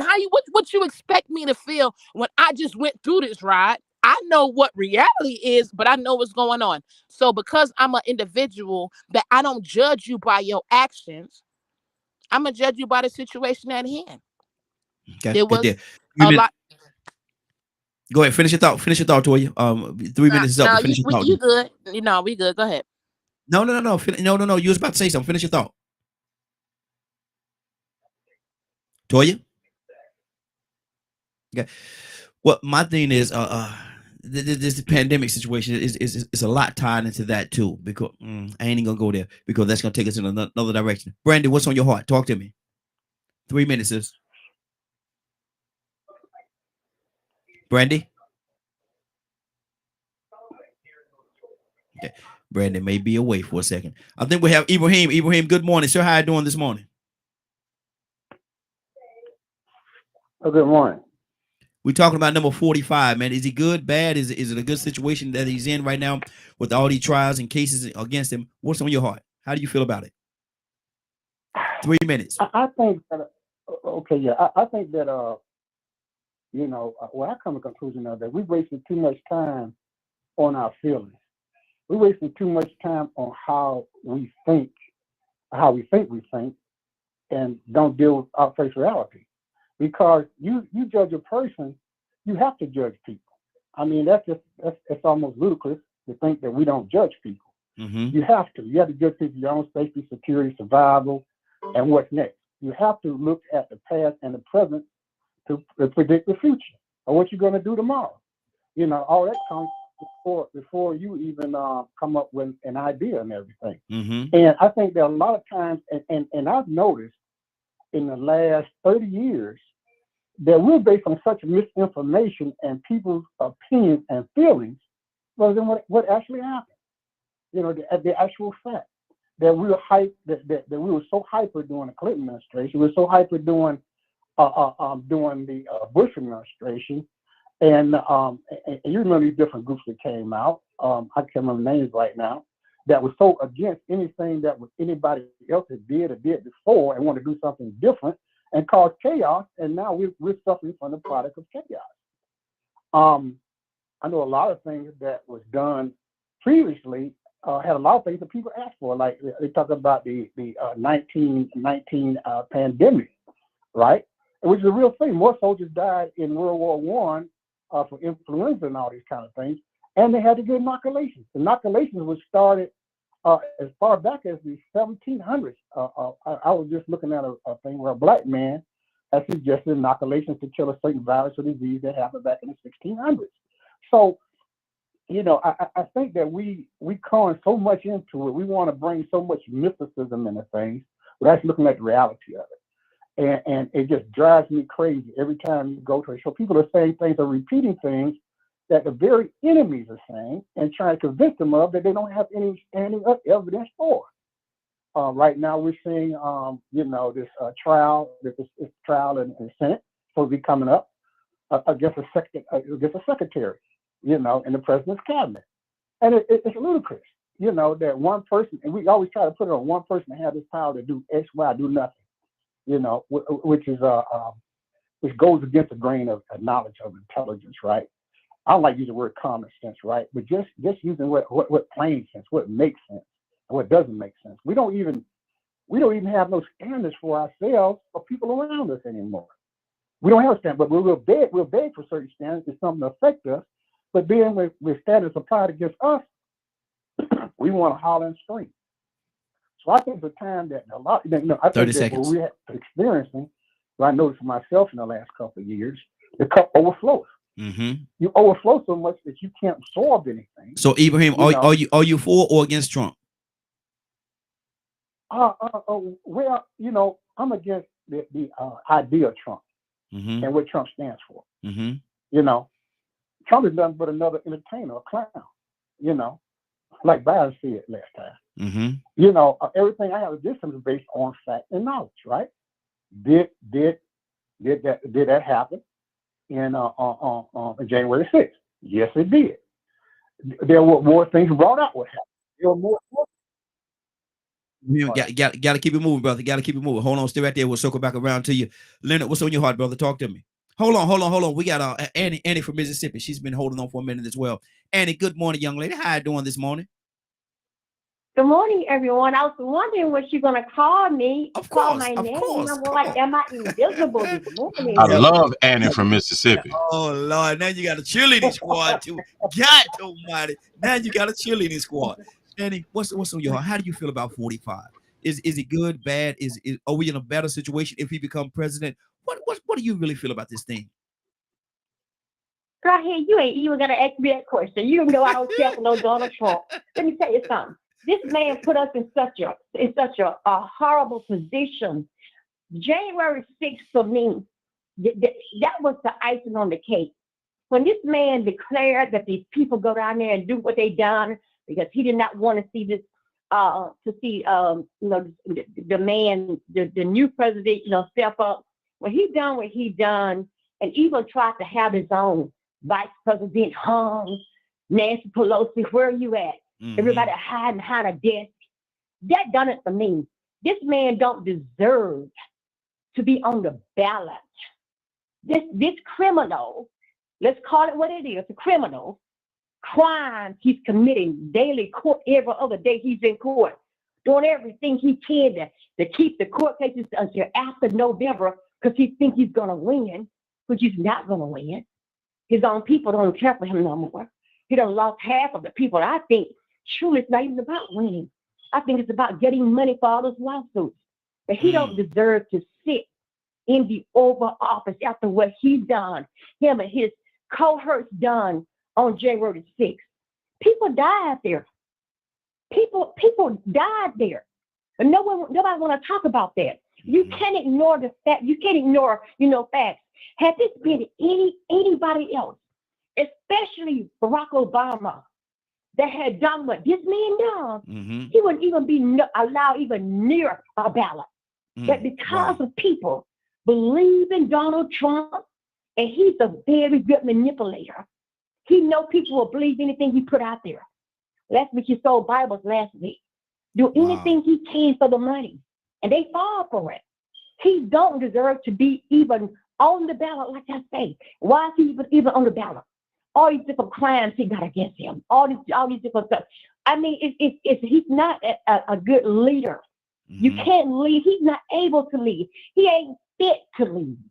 Let's put it out there. He's not fit to lead this country. And the code, how he had those different codes and everything, and had this whole country up in an uproar. He had all this secret things, and he's so childish. He'll give them away. He'll do anything to have his way because that's who he is. He's a child. He gets the mind of a child. If you won't let me be president, I'll do this right here. I'll do this right here. He don't care who he hurts. And this man is not, let me say it one more time, fit to be in office. Wow. 508-924-3521. 508-924-3521. How do you feel about that? Do you think he's fit? Do you think he's qualified? Do you think all this other stuff, like he said, do you think it's just a witch hunt? Now, all these cases that they say and all this evidence that they have against him, it's just a witch hunt. It's just them Democrats trying to derail his candidacy for the presidency of the United States of America. Is it just a witch hunt? Curtis, is this just a witch hunt, man? Is that what we're up against right now? That's a good strategic move. If you're trying to win a case in the public. See, what they plan on, y'all, this is just my opinion. What they plan on is, some of us are old enough to remember this phrase that I'm about to say. How many of us remember the phrase back in the day, we gonna stick it to the man? Yeah. So they plan on the fact that there's a large number of folks that remember that phrase. We're going to stick it to the man because the man been sticking it to us. So they plan on that whole mindset because in the eyes of those who support him, he's sticking it to the man. The crazy thing is, he's sticking it to the man all the while trying to become the man. So that's a walking contradiction right there. Right? Then I keep hearing this pandemic thing, right? And let me tell you what really, I don't want to say sealed the deal for me because I never was with him anyway. But what really made me see truly how mean-spirited, narcissistic, and selfish this man was. He didn't think Bob Woodward was going to release that tape. A tape that he authorized Bob Woodward to record. So it ain't like he was recorded secretly. I've seen some things that said that Bob Woodward recorded him secretly and he didn't know nothing about it, and he was making these off the record comments and this, that, and that is the biggest lie told since Jesus Christ was a white man. Mm-hmm. All right. He knew, we talking about Donald Trump, the most litigious person probably in American society, right? He knew that Bob Woodward was recording him, because if Bob Woodward did not tell him he was recording, y'all telling me Trump wouldn't have sued him? I ain't buying that. All right. But what really hurt me to the core of my heart, 30 seconds, is I thought about all the people that died. And I keep hearing him tell Bob Woodward, oh yeah, I knew that it was going to be a catastrophe. I knew that a bunch of people was going to die. But then I hear him standing in front of several news outlets, press conference, saying that it would all be over by April. Wow. Stay right there. Brent. Here you go. Mr. Butler right there. Let's go to Cassandra. Cassandra, what's on your heart? Yeah, I'm very passionate about things that I stand for, so it can be described any way. Oh, yes, and it can be described any way people like. I don't really care and have no concern for it. But what just bothers me is that you say you want truth, some kind of truth. I would hope that the President of the United States has some type of integrity, some type of ethics, some type of morals. You have a man that has none of the above, and people are following him. The Bible talks about even the very elect being deceived, right?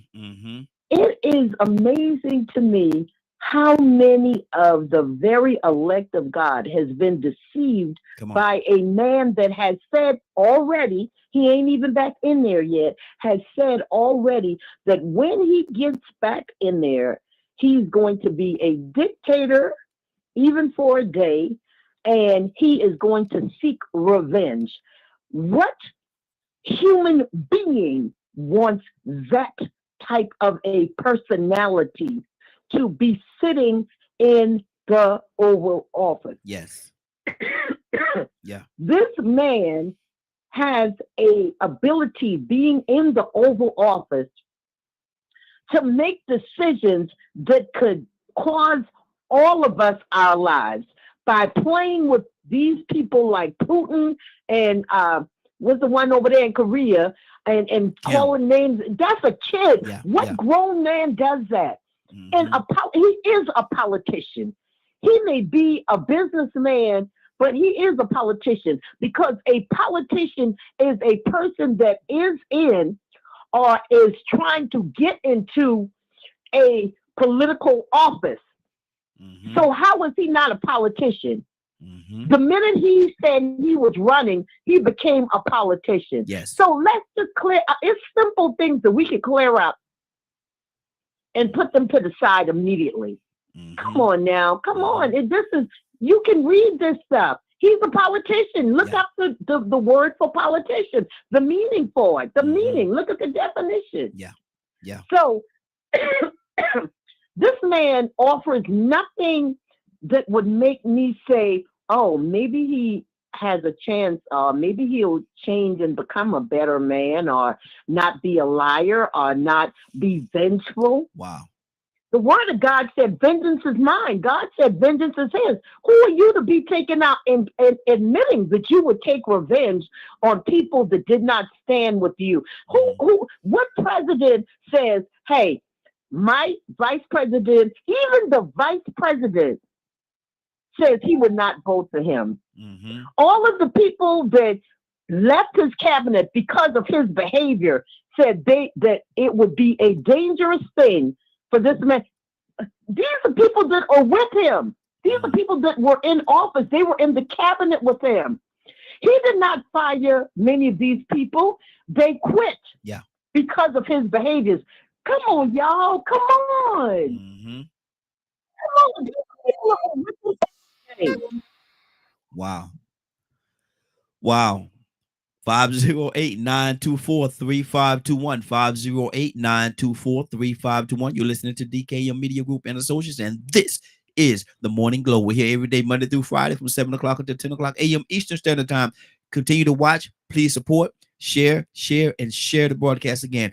Let's go to our Ryan. What's on your heart, brother? Well, she said the revenge part, and that called to my recollection our current vice president using those exact words. Anybody that voted for Trump, we're coming for you, and we will not stop until we get you.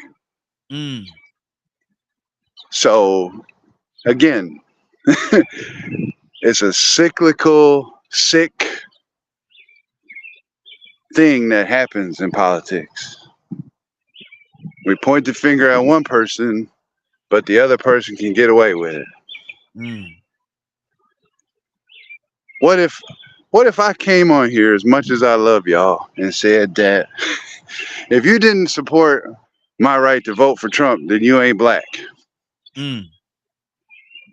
Or I made comments that made you sound ignorant as hell, that you couldn't get on the internet or get a driver's license yourself. So you need my help. Y'all be mad and all get out. I wouldn't even be welcome back here no more. That's what I'm saying, though. Like, it happens on both sides. Both sides is the devil. You can't pick one and not the other, because what the TV don't tell you is they shaking hands behind the scenes. We're gonna stir up all this chaos, make it look like we hate each other, and then behind the scenes we shaking hands, making backwards deals, so all of us can get rich while they fail. That's what politicians do. Is Trump a politician? He's not a politician per se, other than the position that he's going for.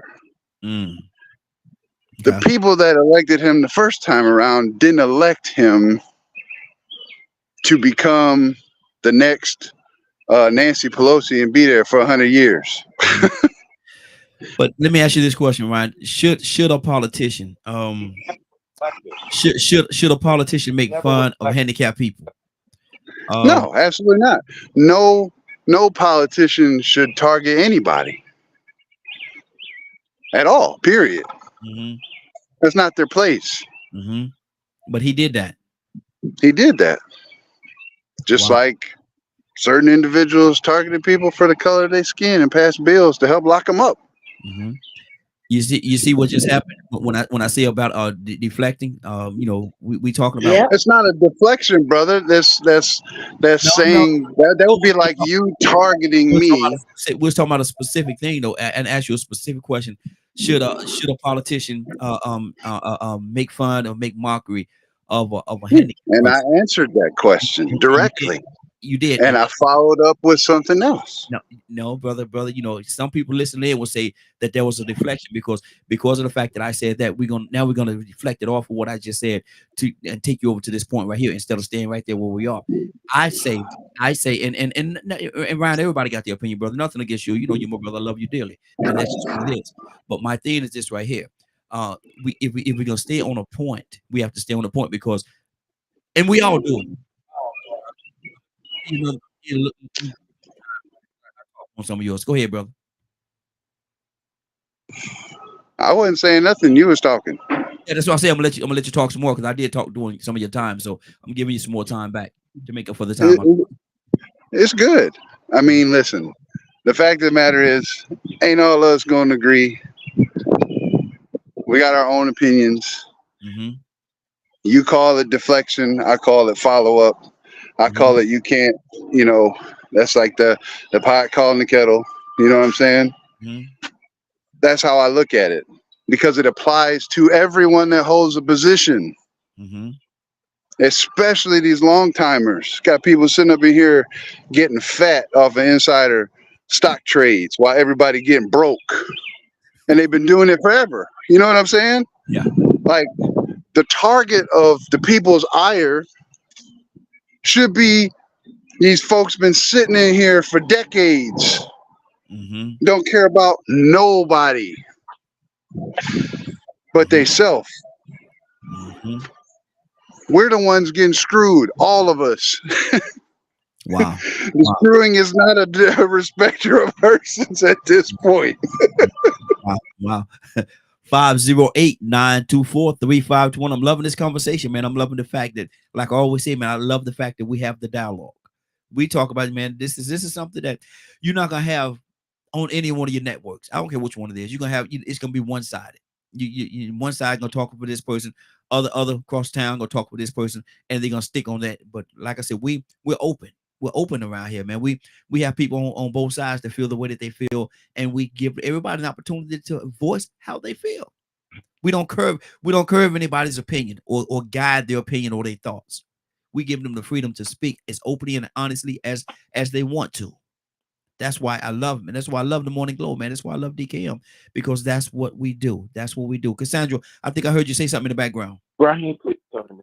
Oh, yeah. I'll come right back to you right after Cassandra. Cassandra, what's on your heart? Yeah, no, I don't know. I'm not gonna say anything right now. I love Ryan, and we all have a right to our opinion. Mine may be a little stronger than other people's, but we on here, we always say you can have your opinion. Yeah. I don't have to agree with it. Yeah. And I can say that I don't agree with it. We don't have a problem with that. Yeah. Yeah. I'm just saying, if I don't agree with it, I don't agree with it. I don't care who says it. Raheem, anybody else on here. Yeah. If you say something, I say, and I've said it to Raheem. I don't agree with that. Yeah. So it's not about you not saying whatever it is you want to say. You can say whatever you want to say, but I can come back and say, I don't care what you said. I don't agree with you. Yeah. Yeah. It's okay. It's okay. Exactly. Wow. That's good. Curtis, you wanted to say something, brother? Yeah, Ryan, I love you, man. Yes, sir. Speak up a little bit, Curtis. You're a little bit low. I said, Ryan, man, I love you, man. But you have a certain level of common sense and morality that goes unmatched. But I just gotta say this. Brother, please stop. Because, and I say stop because it almost sounds like you're choosing the party over the people. It almost sounds like you're choosing immorality over morality, right? Because Raheem was actually right in what he was saying. It's called the whataboutism. It's a deflection. So if somebody says something about that particular situation and you come back and say, well, what about this? And you're talking about another situation. What you just did was deflect from the question at hand, right? And all I'm saying is, hey, brother, with the level of common sense and working knowledge that you have, I know for a fact that you have had that conversation with yourself and has said, you know what? The things that I'm seeing in terms of this party is not representative of what I truly believe in my heart. I know that, brother. I can hear it in your voice when you talk. Why do I say that? Because we just brought up some issues that when you talked about the stock trade. The last time I looked, everybody that was on the Democratic side of the House either went to jail or was made to leave their seat, not allowed to sit there until the election, was made to leave their seat. But here it is. You didn't mention the Republicans that just got caught up. One of them was a representative of Georgia.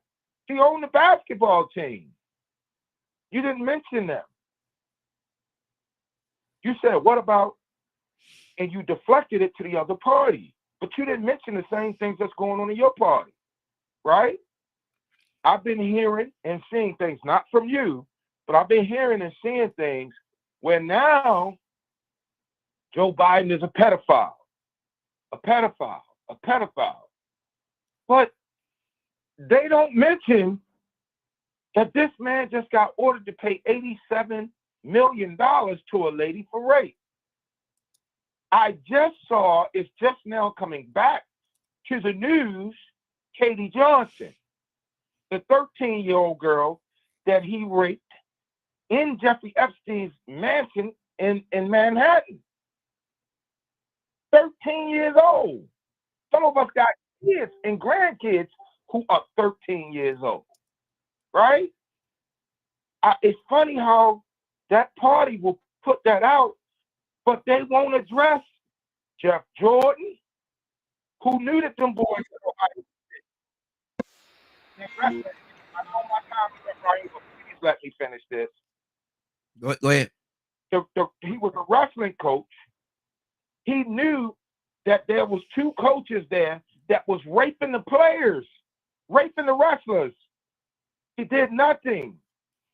The boy in Florida, they was flying in underage girls. His partner admitted it to the FBI. Yeah, I'm guilty, man. Please don't hit me with them 20 years. I'll take the 5. I'll tell y'all what y'all want to know. Gates, he was raping.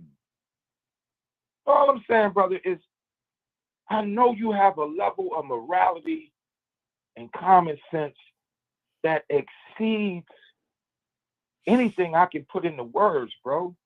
Keep it where you are, bro. You a fair dude. Good deal.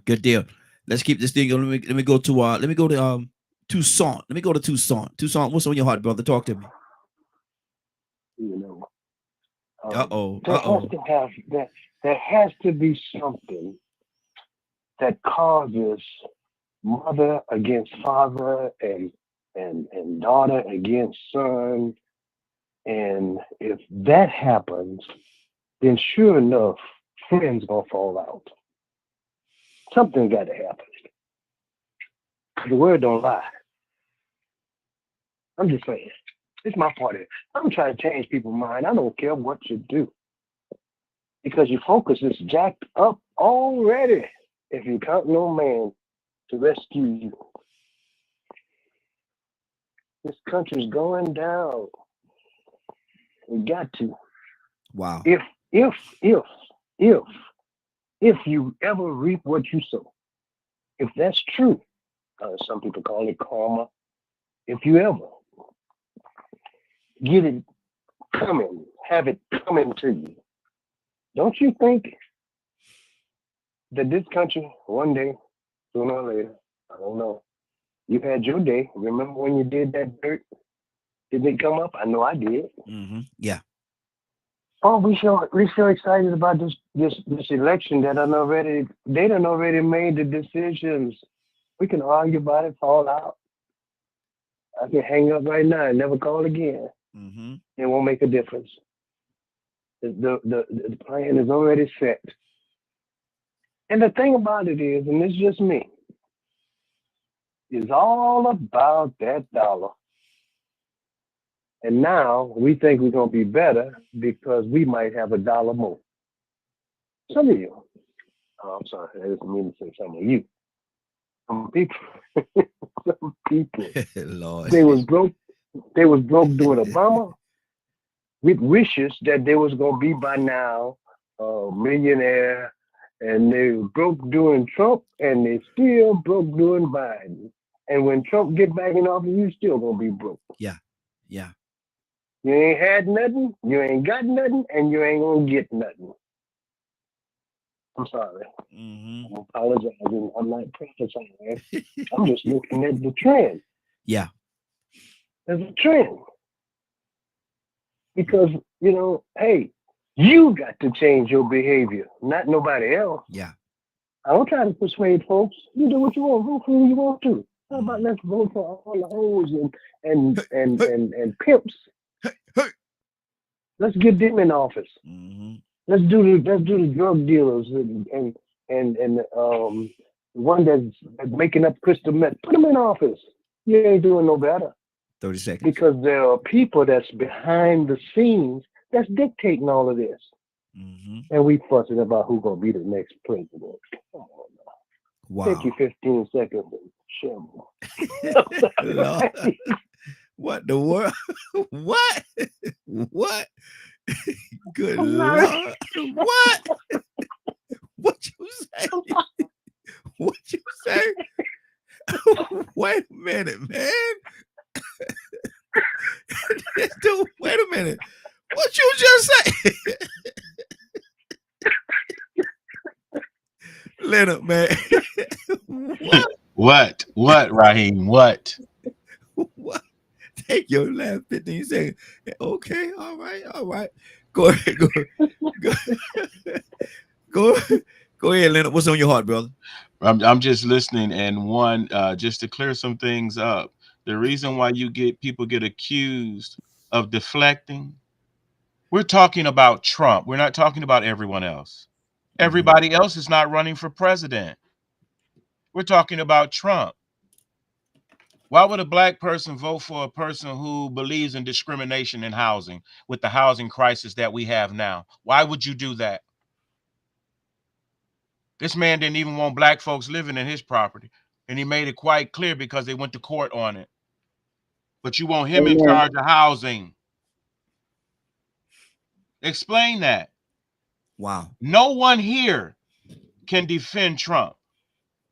I've listened at you. That's how you get accused of deflecting.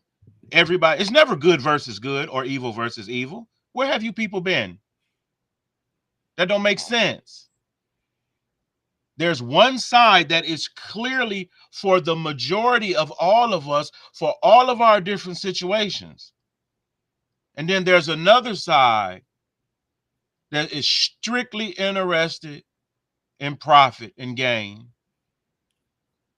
at all cost, even the cost of this democracy. Wow. You have a person that was president that is definitely a traitor to the United States government. But you'd rather him? All I can say is the devil wasn't the only person kicked out. His little imps and all that went with him. Do you understand? So you can try to throw up all these, everybody this and we're not talking about everybody. The devil at hand right now is Trump, running for the highest executive office in this land to represent this nation to other countries on this earth. But you sitting here talking about, might as well go with the worst. Come on now, how does that make sense? That's like me starting a basketball team and just all my players is 5'6", the same height as me. What chance do we have of winning? So you just gonna go jump on the winners? You just gonna jump on the master side because he got the whip? Because that's how some of y'all did. That's why we don't trust you all now. Because you'll go along with what hurts all of us, the rest of us, believing that you special for some reason. All these people talking about what no money, this, that, and the other. People make more now than they've ever made before. You doubt it? Look it up. A kid in high school right now can go get a job paying $16 an hour. Yeah. Yeah. Living with his parents. You know what I work for? $3.35. That was mine. Come on now. Yep. Stop. There are too many intelligent people. There are too many intelligent people for some of you to continue with these ridiculous lies. Use the evidence to your advantage. Exactly. That's all I'm asking people to do. I don't want to insult anyone. You insulting yourself by allowing that wickedness in you to override what you know is right. Absolutely. Absolutely. 508-924-3521, 508-924-3521. And this is the time where I have to come to you and do the part of the broadcast I don't like doing it. Y'all know I don't like doing it. But if you want to support DKM Media Group, if you want to support the Morning Glow, you could go to $DKM Radio. Cash App is $DKM Radio. Whatever you can give would definitely be appreciated. And the support is absolutely needed. So I wanted to say that to you. Ibrahim, what's on your heart, brother? 3 minutes. Ibrahim, you there? Yeah, I'm here. Okay. What's on Listening to Leonard and everybody, the only thing, to look at both sides of the story, right? And talking about Trump. No, I could not vote for Trump because of what he done. And the other thing is that how masterfully he controls the narrative. I had a lot of talk with Johnson and people that were running different organizations at the time about controlling the narrative. He says something, and then everybody says the same thing. A lot of people don't know that they're saying exactly what was given out to people to say. Come with this election, we have Russian interference, we have Chinese interference, and then one party said, "Well, this is that they're being interfered with," and but at the same time, I'm looking at the Democratic Party. The Democrats, as far as as far as I see today, not going back in the past, as far as I see today, it seems to be our best hope, and at the same time, it seems to be our worst nightmare. Not because a lot of things people say the innuendos put it to that, but things I actually see. I see the war over in Israel, right? And I see what they're doing. So they've been doing since 1948. Some of that land doesn't even belong to them. They weren't given that land, even in 74, right? They've killed and taken people since 2014 up until October. Israel killed over 6,000 and wounded and injured over 60,000 Palestinians, and plus on top of that, has done other things, right? Taking land, allowing their people to run and just kill people at the same time, and blocking off the land that these people had all their lives, or if their family had for thousands of years. If you want to hear that, and that 10%, or I think it's 10 or 20% of Palestinians are Christians in Jerusalem and those areas that were supposed to be that Trump allowed people to go into that area. But at the same time, look at who we supported. And now we're being dragged to a bigger war. So we talk about what's happening here. Here it's tough, but it's not as bad as it used to be when I was coming up. Nowhere near. You're talking about $3. How about $1 now? How about $5 a day for being out of field crop in the back? From sun up to sundown. $5 a day. That don't even quite like 25, 50 cents an hour, something like that. You see what I'm saying? 12 hours in a dang field for $5, right? And that was good money. We don't talk about the cost of living a lot of times when we talk about this. What a loaf of bread cost or a crate of eggs cost in 1965, when I became adult, 1970 era. You know what I'm saying? So if we put everything in consideration, then we see that we have a problem. Now, not to vote, it's just a travel adjustment. But we forget it's not only the vote, it's for right now. We should be looking at 2024 and developing people that represent us. This is what Malcolm X said in '63. That represent us and not allowing things like religion to get in our way that we cannot unite. Always been that fact. That the main thing is that we should look what's for me, what's for my neighbor, what's for the other guy. What we can all get out of this, right? Because there's, people are mean. You want to hear some horror stories about? We try to look at people as being gods, and they are just plain, ordinary men and women. Absolutely. They have their own same thing. What they do is more important a lot of times than what they have done. Good deal. Good deal. Good deal. Good deal. Cassandra, let's talk. Cassandra, talk to me. Way Out Wednesday. Let's talk. Let's have a conversation. Yeah, no, I once again, everyone has a right to their opinion. I just don't get it. I know that the Bible says that there would come a time when people would call wrong right and right wrong, Yes. or just be dismissive of people's behavior. But when it comes to, guys, we're talking about someone that not only would be leading this country, but would be representing this country, as someone said, to people around the world. Someone that has no filter. Mm-hmm. An intelligent man at least knows how to bridle his tongue. He Yeah. knows how to, you know what I'm saying? Okay, that might not be a good thing to say to the president of China, Yeah. or to the Iranian diplomat. When you have no filter, it's not, I think people really don't understand that it's not about him saying what he wants to say.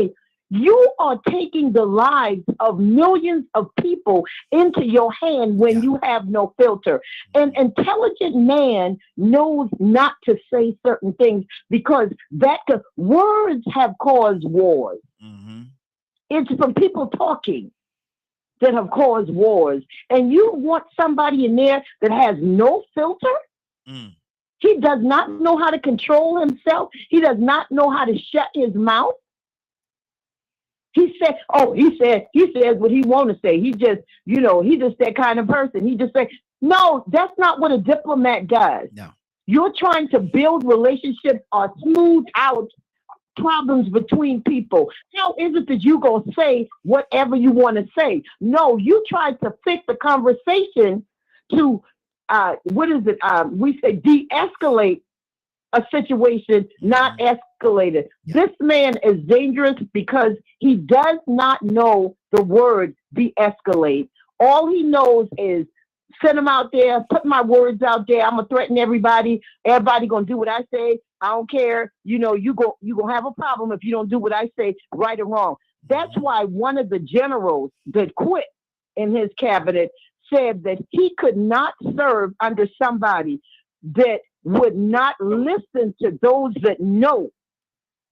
You don't know everything. You've never been in a war. You ain't never even served in the military. How is it that you're going to tell military people how things should be done? That's why you have a cabinet. That's why you have people around you. He did not listen to any of the people that he put in office that he said, I pick the best of the best. Mm-hmm.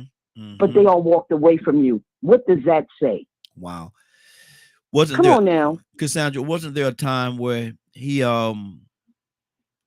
actually partnered with Putin over his own CIA?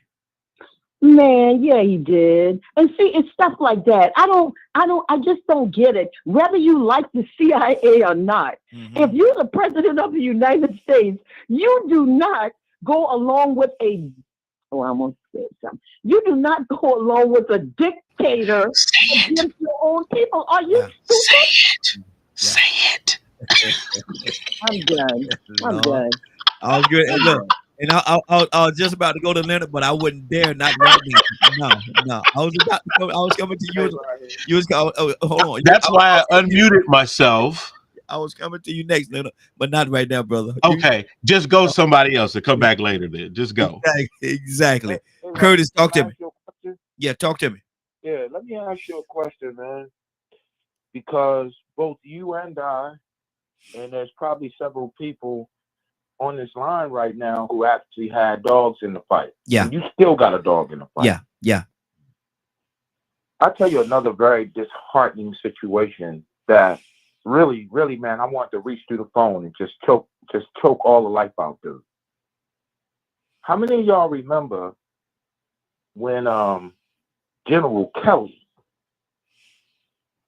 every year you talking about R. Kelly? They go and they lay. You talking about R. Kelly, Mr. Bumping Wine? Huh? You talking about R. Kelly, Mr. Bumping Wine? Go ahead. I'm just being silly, man. Way out Wednesday. No. Go ahead, brother. Oh no. Go ahead. Go ahead, man. Go ahead. If y'all remember, there was a general that was I want to say he was chief of staff. His name was General Kelly. General Kelly is highly decorated. Like highly decorated. Like this dude been in Vietnam like 4 times. Highly decorated. Him and Kelly had went to the Tomb of the Unknown Soldier. Now the president go to the Tomb of the Unknown Soldier every year for Memorial Day and lay a wreath. Mm-hmm. How do you feel, Raheem, knowing that you have a dog in that fight? At the time, I had a dog in the fight. When he looks at Kelly, Kelly done lost his son in war in Afghanistan, Iraq. I know where you're going. Mm-hmm. And he says, I don't understand why they were so stupid. They didn't get nothing out of this. Wow. And it lines up with what Cassandra is right. His political views as well, but it's certain things that you just can't say as the president. Mm-hmm. Because you're supposed to be a representative of every single citizen that rests on your shores. Yeah. You can't be president just for these people and not president for these people. Mm-hmm. This guy that we're talking about became president and only gave aid to those states that supported him. If you didn't support him and you had and there was a national disaster, there was a halt on your aid. Mm-hmm. What kind of human being we talking about, y'all? Mm-hmm. This man, and I respect Brother Ibrahim, him. We have him call on a regular basis all of the Vietnam vets because they taught us how to fight. Let's just keep it real. They actually taught us how to fight. But bro, I even wonder how Ibrahim felt when he said that, like internally, not from the policy perspective, but just internally, like, hold on, y'all sent me over there. I ain't throw a rock. Mm-hmm. I didn't smack these people in the head. Yeah. I didn't take from them. Y'all did that. Y'all sent me over there, and now this dude gonna tell me I'm stupid? I wonder, how did you feel when you heard that, Ryan? Outside of disrespected. Outside of disrespect. I told you was disrespect. Yeah, outside of disrespect, and I'm gonna leave it right there. Outside of disrespected, there's a whole list. Raheem. Yes. Oh, I'm sorry. Can I just? I'm gonna say this real fast. How is it that this person that says America first, him nor any member of his family has ever served in the military? They all found ways to get out of service. All of the Trump men, none of them have ever served. How are you the advocate for America first? Help me with that, because our first line of defense is our military. Mm-hmm. Hello, somebody. Mm-hmm. Wow. I'm just saying. Ryan, not one. Okay. Ryan, do you want to address that, brother? Or anything that's on your heart? Say that again. I'm sorry. She said, "How could an individual say America first, but none of the people that's attached to him or tied in with him has ever served this country?" I got nothing to say on that.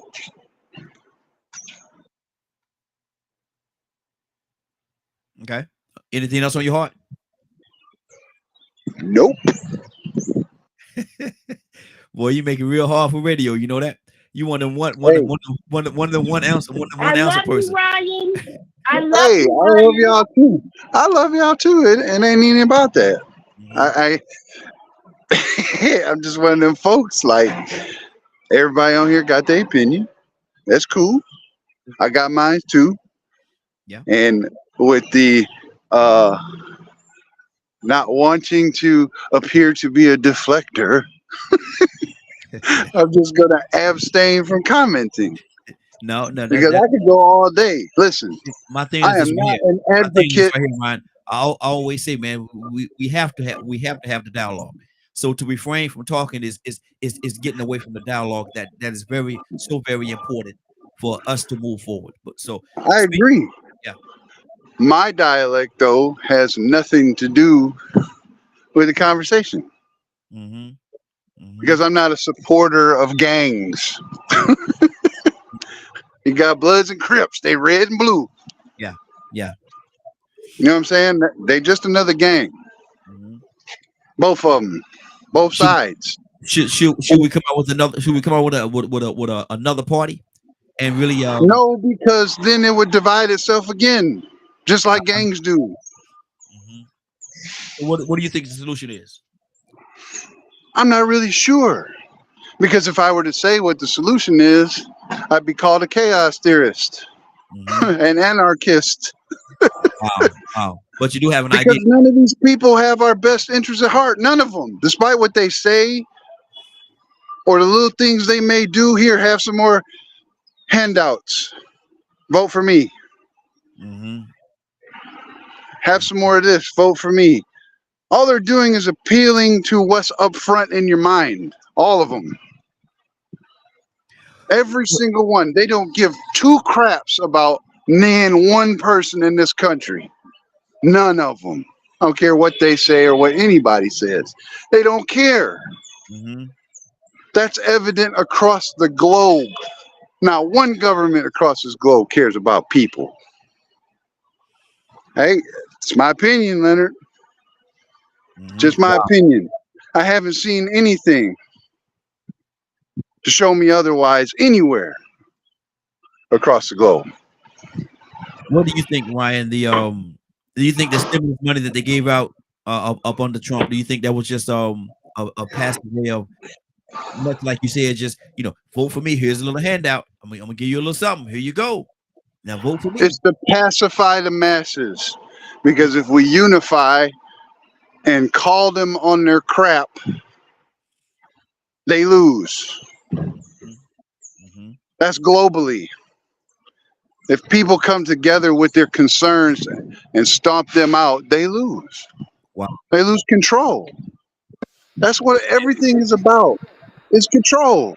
Politics is control. Religion is control. It's all control. Wow. That's a whole different conversation you just threw out there right there. But let me go to Toya. Toya with a T. What do you say to that? Was that just a pacifier situation that they gave out the little stimulus money? Yeah, of course it was. I mean, it is about control. And it's about gaining control. What Ryan said, we're gangs. I thought we had this conversation before. I said that before years ago. We keep bringing the same thing up again. And this is how they stay in power and control. We still not focused on the facts at hand. We still hungry. Minimum wage is still not high. We still don't produce anything as a country. We're still over here struggling. But we're still talking about Donald Trump 8 years later. 8 years later. And we are still in a worse position. That's my thing. We know it is what it is. We the slaves. And the White House is the master's house. We know that.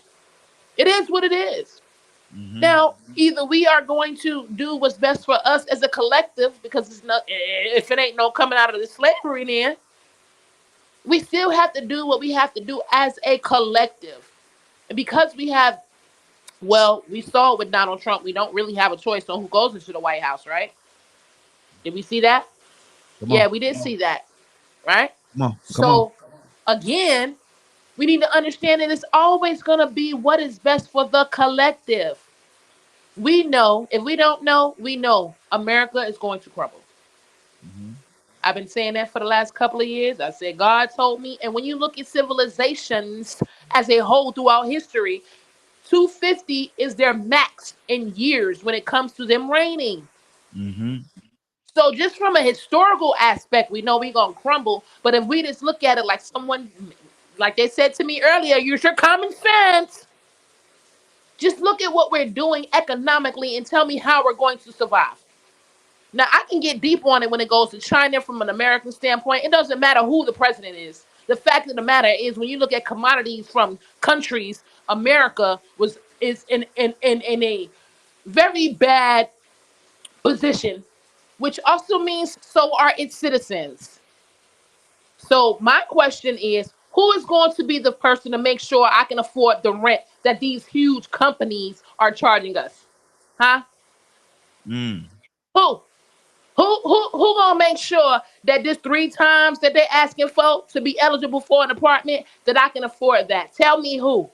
Point Me. me to the person, please. So at Me. the end of the day, the person is the people are us. We as a collective have to make the choices and decisions that is going to make us be in the position that we need to be. It's never been up to them, and if we continuing to leave it up to them, we're following that same spell. We doing that same spell. I'm rolling with the Lord. Hey, I'm looking at things from the side. Whether I love God or not, I still judge people accordingly. I'm not going to knock you. I'm not going to be mad at you. I know who you are, Donald Trump. I know who you are, Jay-Z, whoever. I know who you are. Y'all are who you are. And we deal with all of these people accordingly on a daily basis until they get caught. We knew a long time ago R. Kelly was accused of playing with little girls. Now he in jail for it. 15 years later. Mm-hmm. So stop acting like we don't know who these people are. They are who they are. They're in the positions that they have. We need to judge them accordingly, and we have to stop using this energy like this right here because this is the energy that keeps them there. Mm-hmm. Wow. We got a few more minutes before we get out of here. A little less than 30 minutes, but 508-924-3521, 508-924-35. I'm going to switch it up just a little bit, just for a second. And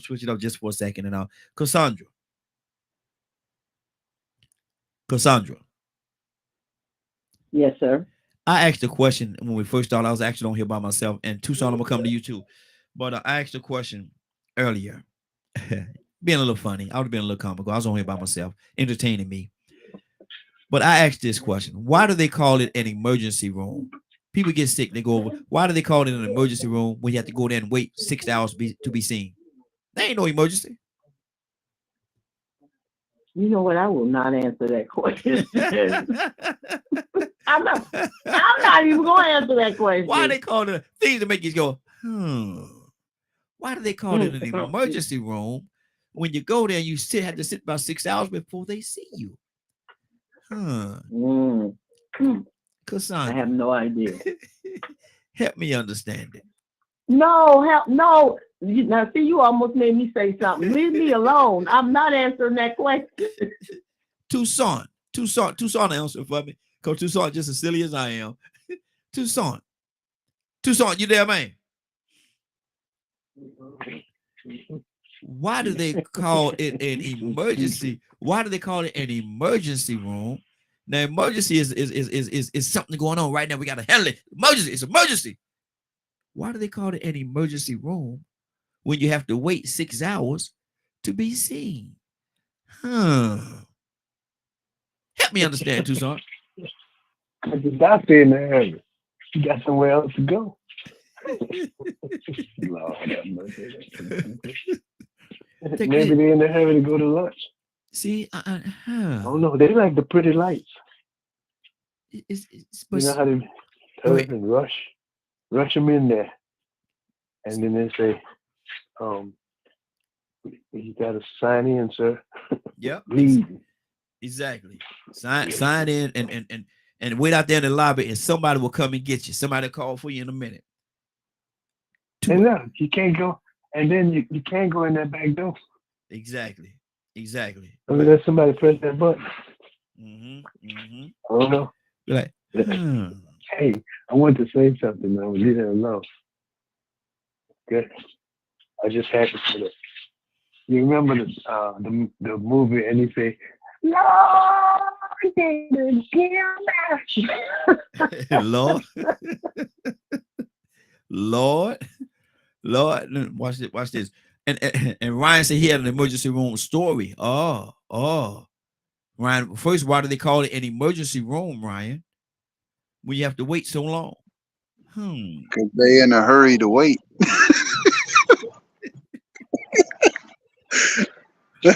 let me tell you this story right quick. Staying back in the city. I got 2 kids got peanut allergies.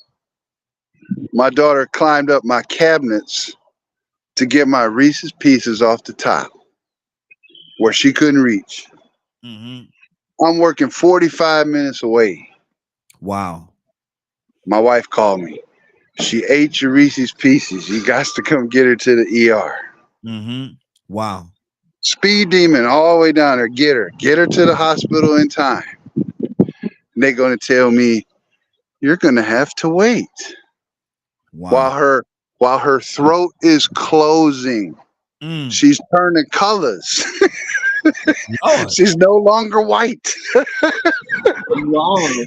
Good Lord. Then I get up to the counter. I'm like, she is sitting here dying. She can't even breathe. And you tell me I got to fill this out first? You can't take her in the back? Here's her insurance card. Yeah. Yeah. And what do? They send the orderlies out. Wow. I looked at both of them in the face. I ain't scared of you. You better treat my daughter, or they're going to treat you next. Exactly. And the doctor going to run out. I got you. You take my daughter back there. Save her life while I'm filling out the paperwork. That's the correct answer. Yeah. Let me do that. Why are you saving her life? Because you can't refuse to treat her? Yeah. Exactly. Toya, ain't no telling what kind of answer we about to get right now. Y'all put your seatbelts on. Toya with a T. Why do they call it an emergency room when you have to wait 6 hours to be seen? Because you got a 6-hour emergency and 5 hours of energy. Love 5 hour No. energy. Let me be for real. I'm gonna be straight up for real with you. No joke, no cap. Okay. If we understand the medical association and its creation, then we understand why they let you wait in an emergency room, baking on you to die. If we gonna sit here and talk all this junk about America and everything that we know and everything has been exposed, we know that the medical association, we know that the hospitals, we know that the pharmaceutical companies all work together, and it is not for us to live. Okay?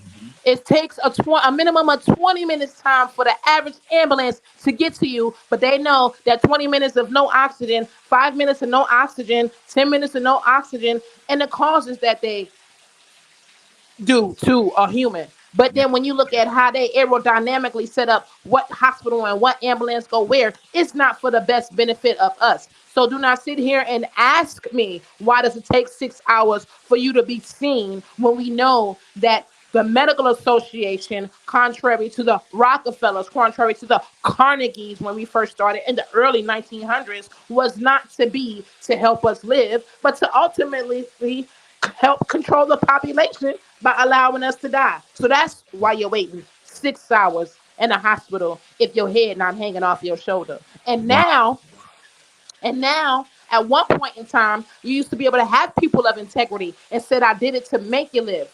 You understand me? But now they're doing it with intent to kill. Wow. Toya, Raheem, can I say something? Go ahead. Toya, one of my friend's daughter died, 16 years old, died 2 years ago. She was in an accident with a very prominent teenager. His family, both his parents are doctors in Macon, Georgia, right? She had life-threatening injuries. The dispatcher told the ambulance to take her to the trauma hospital in the town. The young white kid, teenager, he had a broken arm. They took him to the trauma center and sent her to this hospital that was non-trauma, did not have the equipment. That's what they told them on the radio. They did not have the equipment to treat her, and the child ended up dying. Wow. Now, this is our system. So you can play it any way you want. That boy had a broken arm and was taken to a trauma hospital. The girl had my baby, Jael, had life-threatening injuries. They took her to a non-trauma hospital and she died. Wow. That's how we still play that game in America. Wow.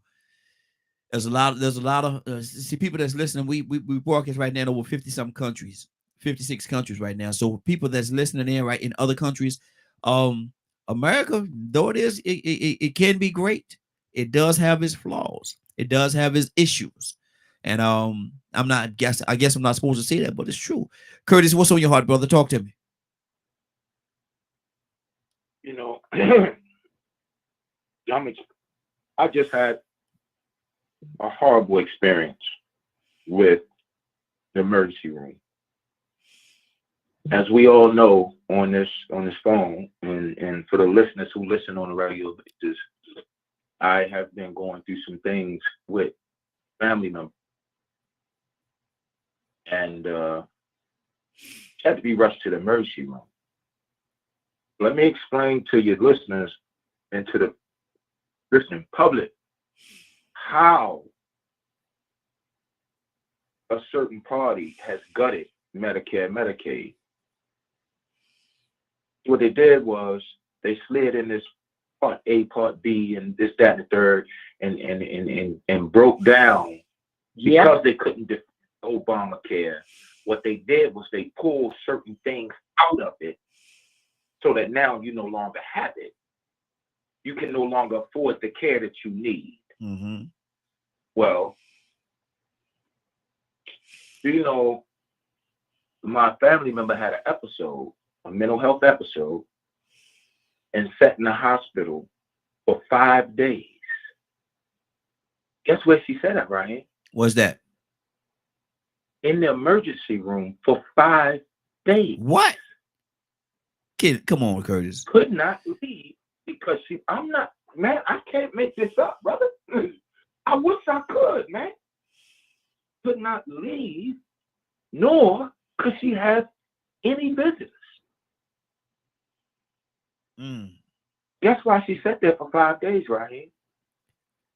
Insurance, wrong insurance, or didn't have the right insurance or something? The insurance did not pay for the hospital did not accept the insurance she had to send her to the psych ward. Wow. So she sat there for 5 days because the doctors were not comfortable sending her out the door. So what they did was they was looking around town to try and find a bed. And it took them 5 days to do that? Transfer her from that hospital to another hospital.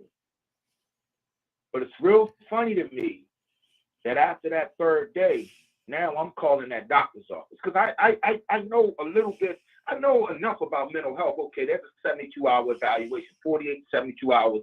There's 48, 72-hour mandatory evaluation. If that doctor releases you back to the street and something happens, that doctor can be held accountable for malpractice and can be sued. Yeah. Wow. Wow. Right? Yeah. He sat there for 5 days. Once that 3rd day hit and I start calling, all of a sudden, oh, well, we thinking we're going to discharge her because we can't find a bed. She's having a full-blown psychotic episode. But it was all because her Part B, which was changed right around 2018, 2019, because it was gutted, she had no means to pay for her care. Wow. But yet we in an emergency room. Exactly. In an emergency room. Absolutely. Ibrahim, why do they call it an emergency room when you have to wait so long? Why we park in driveways? Well, hearing some of the complaints and everything, right? And we put things in context. As far as I know, the hospital, we used to have mercy hospitals. We used to have hospitals that you could go to that you could get some care, but we didn't have the technology at the time to get the care that you can get today. So it's morally incomprehensible that you can't get all the medical care available to save your loved one. But at the same time, we vote. The people that we vote for, the people we don't vote for, pass laws. If we don't vote, we don't get involved in a political situation, then we complain later on about the process that we haven't taken care of. I don't know if you know, but I've been working with people for about 10 years. They found out Georgia don't have a psychiatric program, like he's saying. I know a lady could talk. Even people tell you about kids that their children, sisters and brothers and husbands, have died in the hospital or the jail because they didn't have any hospital bed for psychiatric care in the state of Georgia. You know, I work with people like that back up here in the neck of the woods, Raheem. I can't think of the lady's name right now. She's running for office. I don't know if she ever got office up there. But she was talking about that 10 years ago, and people talking about it longer than that. We don't have that system no more. And because of some of the people that we vote for, some of the political ideology that we vote for, you know, has caused these problems. Now, we won't care, but we don't want to pay for anybody else's care. You know, well, I got insurance, I pay for my insurance, but I don't want this person to go in there that ain't got a job and ne'er do well or whatever, criminal in jail, whatever, to pay for this. You know, to pay for them to have this kind of medical care, and my people can't have it.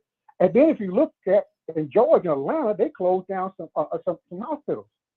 Yeah. Grady Hospital is really the number one care emergency in Taylor, Georgia. Yep. Grady Hospital. Go down to Grady any time of day and think that you can get in there and out, even if you got the right insurance sometimes, right? Yeah. But you know, sometimes we don't. Another thing is that we need to have a doctor. We're talking about this issue now. We need to have a primary care physician that's aware of our conditions, and we have these emergencies. So you can actually, sometimes you can actually call them, and they can. Well, it used to be for COVID virus, they can have you admitted to the hospital, you know, for overnight to be assessed, right? My wife just had the lower chambers of her heart that stopped working. And we had to rush and all like that because the doctor's office had called ahead and they had everything lined up when she got there and showed the pill. They rushed her straight in. Next thing I know, they were rushing straight to surgery. Scared the hell out of me, right? But this is the thing that she had prepared done, and thank God she had went to a regular visit to find out that she was about ready, you know, to check out. I mean, last minute. I mean, they were asking her how, you know what I mean? And so thank God for that. But what I'm trying to say is, because we're ignoring these little things that we don't think is important, and we fight over these big things that we think that's important, right? That we don't have the opportunity to influence and make sure that we have the care that you need. And nobody, you know, this is American capitalist society. Nobody said you have to get a medical care if you can't pay for it. It was saying a long time ago in the communist country, you had to stand in a queue, a line to get certain help, or socialist country. In America, you have to stand in line based on your money. You see what I'm saying? And your status, you know, where somebody can raise the issue about you, empower your community, right? Or about what happens to you. Let somebody blowing hair and blue eye happens to them, you know what's going to happen. Everybody will go up and why? You know, every day, kids are going in the hospital, men and women are going to the hospital, they're dying, they come up with cancer, they can't, and they ain't got nothing for it. It might be stuck. Good deal. But what I'm saying is now is the time that if you find something that have a problem like that, you should continue with that and build on that, because a lot of people have the same problems you have. Now let me go to Captain Leonard. Captain Leonard, why do they call it an emergency room? An emergency room when you have to wait so long? You have to wait 5, 6 hours, 7 hours to be seen, Leonard. What is really going on? Talk to me. Well, first of all, I don't like your question, because for every bad story, there's 10 good stories of people whose lives were saved in emergency rooms. So I'm not into this generalization that everything is going to hell. That's not my thing. There's several reasons why certain emergency rooms are just horrible. And it's because of management. It's because of the number of doctors available. It's because of the politics surrounding the funding of the hospital and what the state is doing, you know, to support, what the federal government is doing to support. It's not a you or versus me thing. It should be, how are we going to improve these things? Do you think the people that are in charge care enough? Because they're making the money, they're getting insurance, they're getting plenty of money. But do you think they care enough for the people to make the difference? I think it's currently around 50. It's probably about 50-50. It's based on representation. Now, I'm not going to pick a side, but you go find the side that's making all of the proposals and bills and appropriations for healthcare. And then look at the side who's not. Make it make sense. We did have a president once that voted to almost absolve doctors of any type of responsibility, because doctors was complaining about medical malpractice insurance instead of not making mistakes. Mm-hmm. And also the stimulus for a lot of the monies that you all are receiving now came basically out of the American Recovery and Reinvestment Act. I'm gonna let you go look that up because I know, you know, I don't know what talking points you may have, but everything that benefits the majority of us is usually fought by whom? Who? Who's against helping the majority of people that need care from decent quality hospitals? You say who is against it? Yeah, who's against that? Mm. Who's against that spending and that investment? Yep. Wow. Yep. Come on, man. I don't make this up. I know do not make this up. I know I don't sit here and say all politicians ain't no good because guess what? I sit right there with them. I look at the agendas. We actually come back and report to citizens whom they should consider to be their leaders for this very reason. So what we can't do is continue to just, I don't care how much you, I can't say that word. I don't care how high you pile it, it's still going to stink and attract flies. Stop it. Yeah. Either you're for helping all of us or not. And I know it. Some of you have a serious internal struggle because you say things that must obviously cause an internal struggle in your heart, which is why you find it difficult to pick a side. Wow. Leonard, I got you got 30 seconds. I'm gonna read this and respond to it.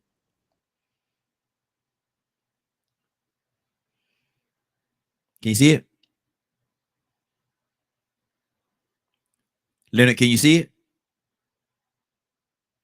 My fault, Raheem. Why do we send billions of dollars to Israel every year to get free health care and college when we are all hanging by a thread in the USA?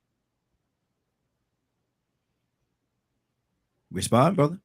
Oh, you want me to respond to it? Yes. That's because that's a part of a foreign assistance program. I don't know if many of you know it all or not, but Israel is really, Israel, we're Israel. We're Israel. What do you mean? You're gonna confuse them, Leonard. We created Israel. And that's why we do what we do for Israel, because Israel is a major military and it's a major station for operations for the United States of America. So, you know, the reason why many of you confused because you sat there and listened to what your preacher been talking about, and you're relating that to the Israel that we're dealing with here now, and that they're not the same. There's an Israel that we created, that we support as a nation. Yeah. Phone 1-2. Right. Yeah. So these are facts. Whether you like them or not. Whenever you start thinking of things in terms of versus as opposed to we and how we work together, all you see is like one, it's a great reason to hate Mexicans if somebody can get you to believe that the Mexicans are taking your jobs when a Mexican ain't never had a job that really I wanted or could get a job that I had. Wow. So we have to be careful when we allow this wickedness to form a base for our decisions. That's good. If you're always pitting yourself against everything else, then you will never find peace. Wow. Because to you, everything is against you. Everybody's against you. Everybody's talking about you. It's always your fault. Who sounds like they have the mental problem? Who? Wow. Stay right there. Let's keep this going. Toussaint, talk to me, brother. Me and Leonard must have grew up together. Right there in the now. Right there in the now. At least we might have went to the same church. Somebody's controlling the narrative, and we fall for it hook, line, and sinker, and we run with it. Been doing it for years. All we gotta do is put something out there. Yeah. And we'll sing it with everybody else. Let's sing together. My country, tears of thee. Sweet land of liberty for thee. Y'all ain't gonna join in? No, no.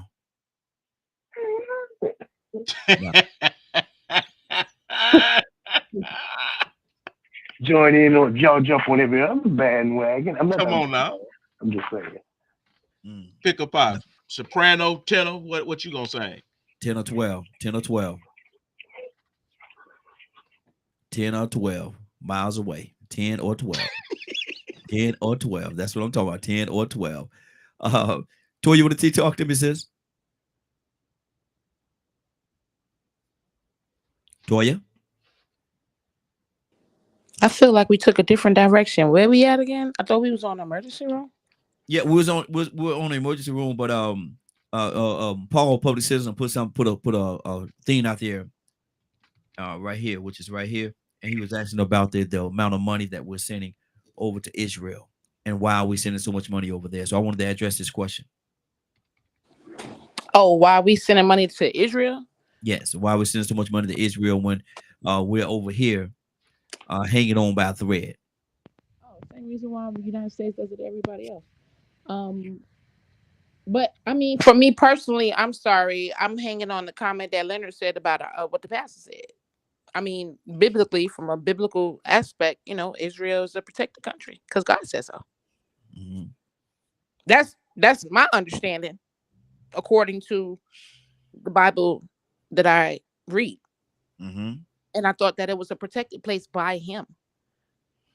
So, for anyone who helps Israel, which when you look at the research on it, yeah, they kind of on point with a lot of different things when it comes from electronic point of view, a medical point of view. I mean, even from an environmental point of view, because they're growing things on that dirt, on that sand over there. You know what I mean? So because I believe in God, I believe in the Bible, and even though I'm not perfect, I believe in the things that the Lord said. And I feel like the countries that are blessed and are protected is because He said so. So if America is helping Israel, even if we are Israel, like what Leonard just said, it's still an extension of God, and it's because God said so. If we know that the government rests on the shoulders of God, that means everything that goes on rests on His shoulders. That means if our steps are ordered, that means that boo-boo you stepped in, you were supposed to step in, right? Because He said your steps are ordered by Him, right? So you're supposed to step in the boo-boo, right? Because the steps is already ordered. It's already written. It's already made. The only person that didn't know that they was supposed to step in the boo-boo is you, because He didn't tell you. But the fact of the matter is, if it's already written, you already knew. The boo-boo was already there. Who gonna clean my shoe? You gonna clean your shoe. It's your shoe. Wait a minute. You wasn't paying attention because you stepped in the boo-boo. Just saying. And boo-boo smear different. Some thick, some watery, some smear different, and you got to use different tactics. The fact of the matter is, ain't nobody gonna clean the boo-boo off your shoe but you. But at the end of the day, whatever goes on in this world, whatever goes on in this universe, I have learned it has nothing to do with me.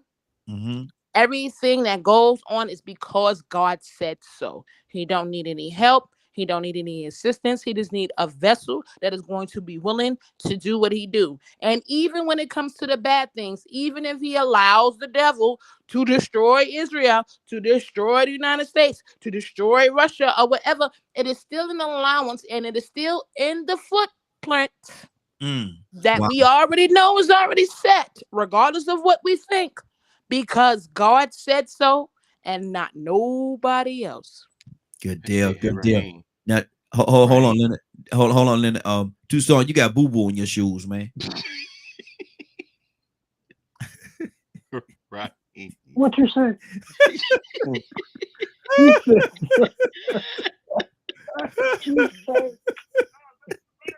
Well, you almost made me say something.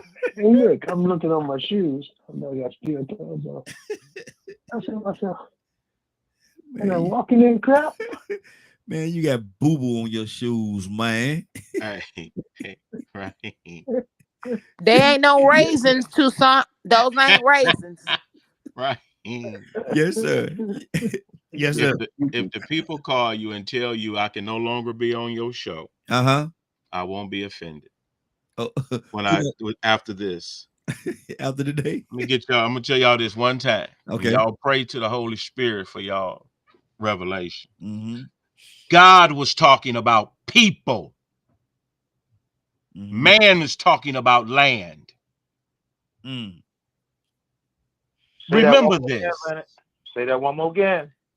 God was talking about Say that one. people. Man is talking Amen. about Amen. land. Amen. Mm-hmm. So we're not talking about a destination. We're not talking about a destination. We're talking about a person or people. That goes for Babylon too. Who is Israel? Did you forget? Come on now, you his Bible theologians, and who is Israel? Who is Israel? It's a people. That's why you're so easy displaced and being pushed into the sea. To get rid of the people Israel that God was talking about. His people, not that land. Mm-hmm.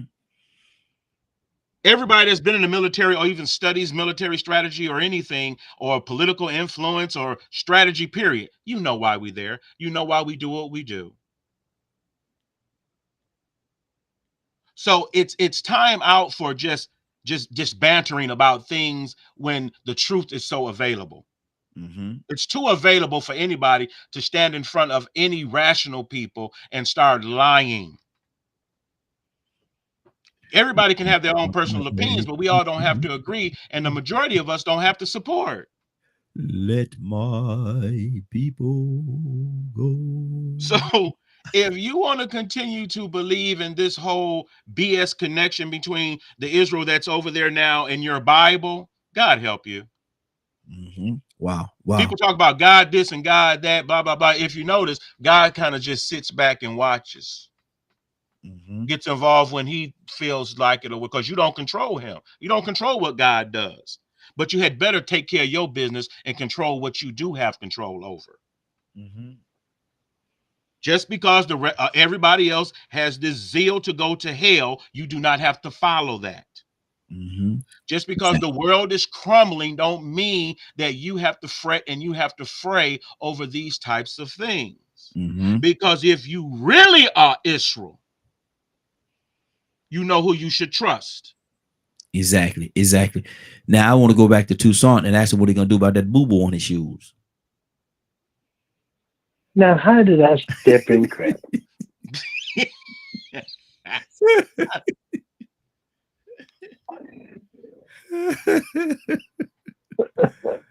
Man, Leonard, you sharp. You are correct, Leonard. Well, you know what? That's why we get in trouble by trying to possess something that's not ours. Amen. Keep on. Talk about, look, matter of fact, make you feel better or worse. Go check your bank account. Mm. You ain't had nothing? You ain't got nothing? You ain't gonna have nothing. Mm. Let my people go. Slow down, Moses. Do it in your deep voice, Raheem. Let my people go. Kurt, talk to me, brother. Leonard is correct in his historical facts. The truth of the matter is, the land of Israel. Here's the part of the story they don't like to talk about. The one people that they persecuting over there is the one people that had the greatest level of morality. The Palestinians, man, Lord have mercy. And you're talking to a man that's been on the Damascus Road. During World War II, Leonard is absolutely correct. During World War II, they were looking for refuge for the so-called Jewish folk that was running and escaping out of Germany. They were fleeing Hitler's persecution. To prevent them from flooding over into Britain and other neighboring countries, the British offered the Palestinians a certain dollar amount. We just looking for a part-time place to put these folks. We're gonna move them back after the war. The Palestinians agreed to that. Okay, we're gonna play a part because we don't want that fool, that crazy man coming over here messing with us. We're gonna play a part. Once the settlers were settled, the British stopped paying. Mm-hmm. The American government, to prevent an even greater fallout, the American government had entered the war. The American government then said, ho, before y'all start beefing and all gonna fight, I tell you what, we'll pick up the tab. Because there were Jews in America, you understand, that was like, hey, can y'all help us out? Okay, cool. The American government picked up the tab, and then the American government turned around and did what the British did. But the American government took it to a whole nother level because they seen a strategic interest. We can be in a place where we can actually see what these Muslims, what these Palestinians, we can actually see what the Middle East is doing. We can actually see how much oil is coming out of there. We can see how much natural resources is coming out of there. So what the American government did was then shifted, and instead of paying them the money that they promised them, they gave the money to the Israeli people, the people who, the Jewish settlers from Germany and Poland, they gave that money to their government. Okay. So we set up a proxy government in the country. I'm trying to get there as fast as I can, Raheem. So once we did that, the Palestinians is like, yo, oh no, where my money? Well, these people got to go. Y'all not gonna pay us, they got to go. But now we had done funneled enough money in there to set up a governmental institution for strategic purposes. When the Bible talks about Israel, it is talking about the people. It is not talking about that land right there. That land has been inhabited by Christians, Muslims, every single religion pretty much that circulates throughout the globe. It's circulating throughout the globe because of the diaspora, the spread of religion. But everything goes back to that particular place there. Everything goes back originally to Egypt. So good deal. Lose the talking points for a minute. Study the history. And speaking of that, Kurt, we got to get out of here, man. It's already 10:11. We got to get out of here, man. I gotta take on off for today. But this is something we definitely need to revisit. And these are conversations I love having. Very quickly. Anybody else have anything they want to say before we get out of here?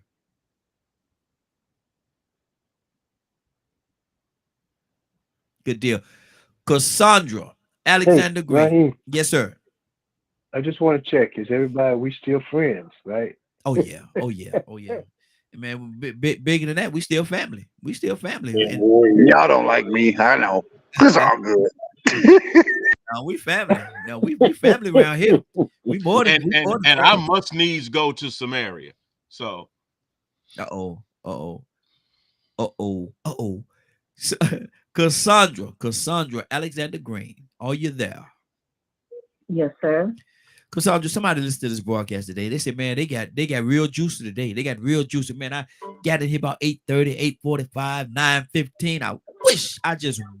I wish there was a way that I could hear it in its entirety. Cassandra, can you help them out? Absolutely, Raheem. If there is someone that has missed any part of the show and would like to see or hear it in its entirety, they can simply tune in at 3 p.m. Eastern Standard Time and at dkmmediagroup.com. Once again, 3 p.m. Eastern Standard Time to dkmmediagroup.com. And I love Ryan and I love Toya. Absolutely. I'm sorry.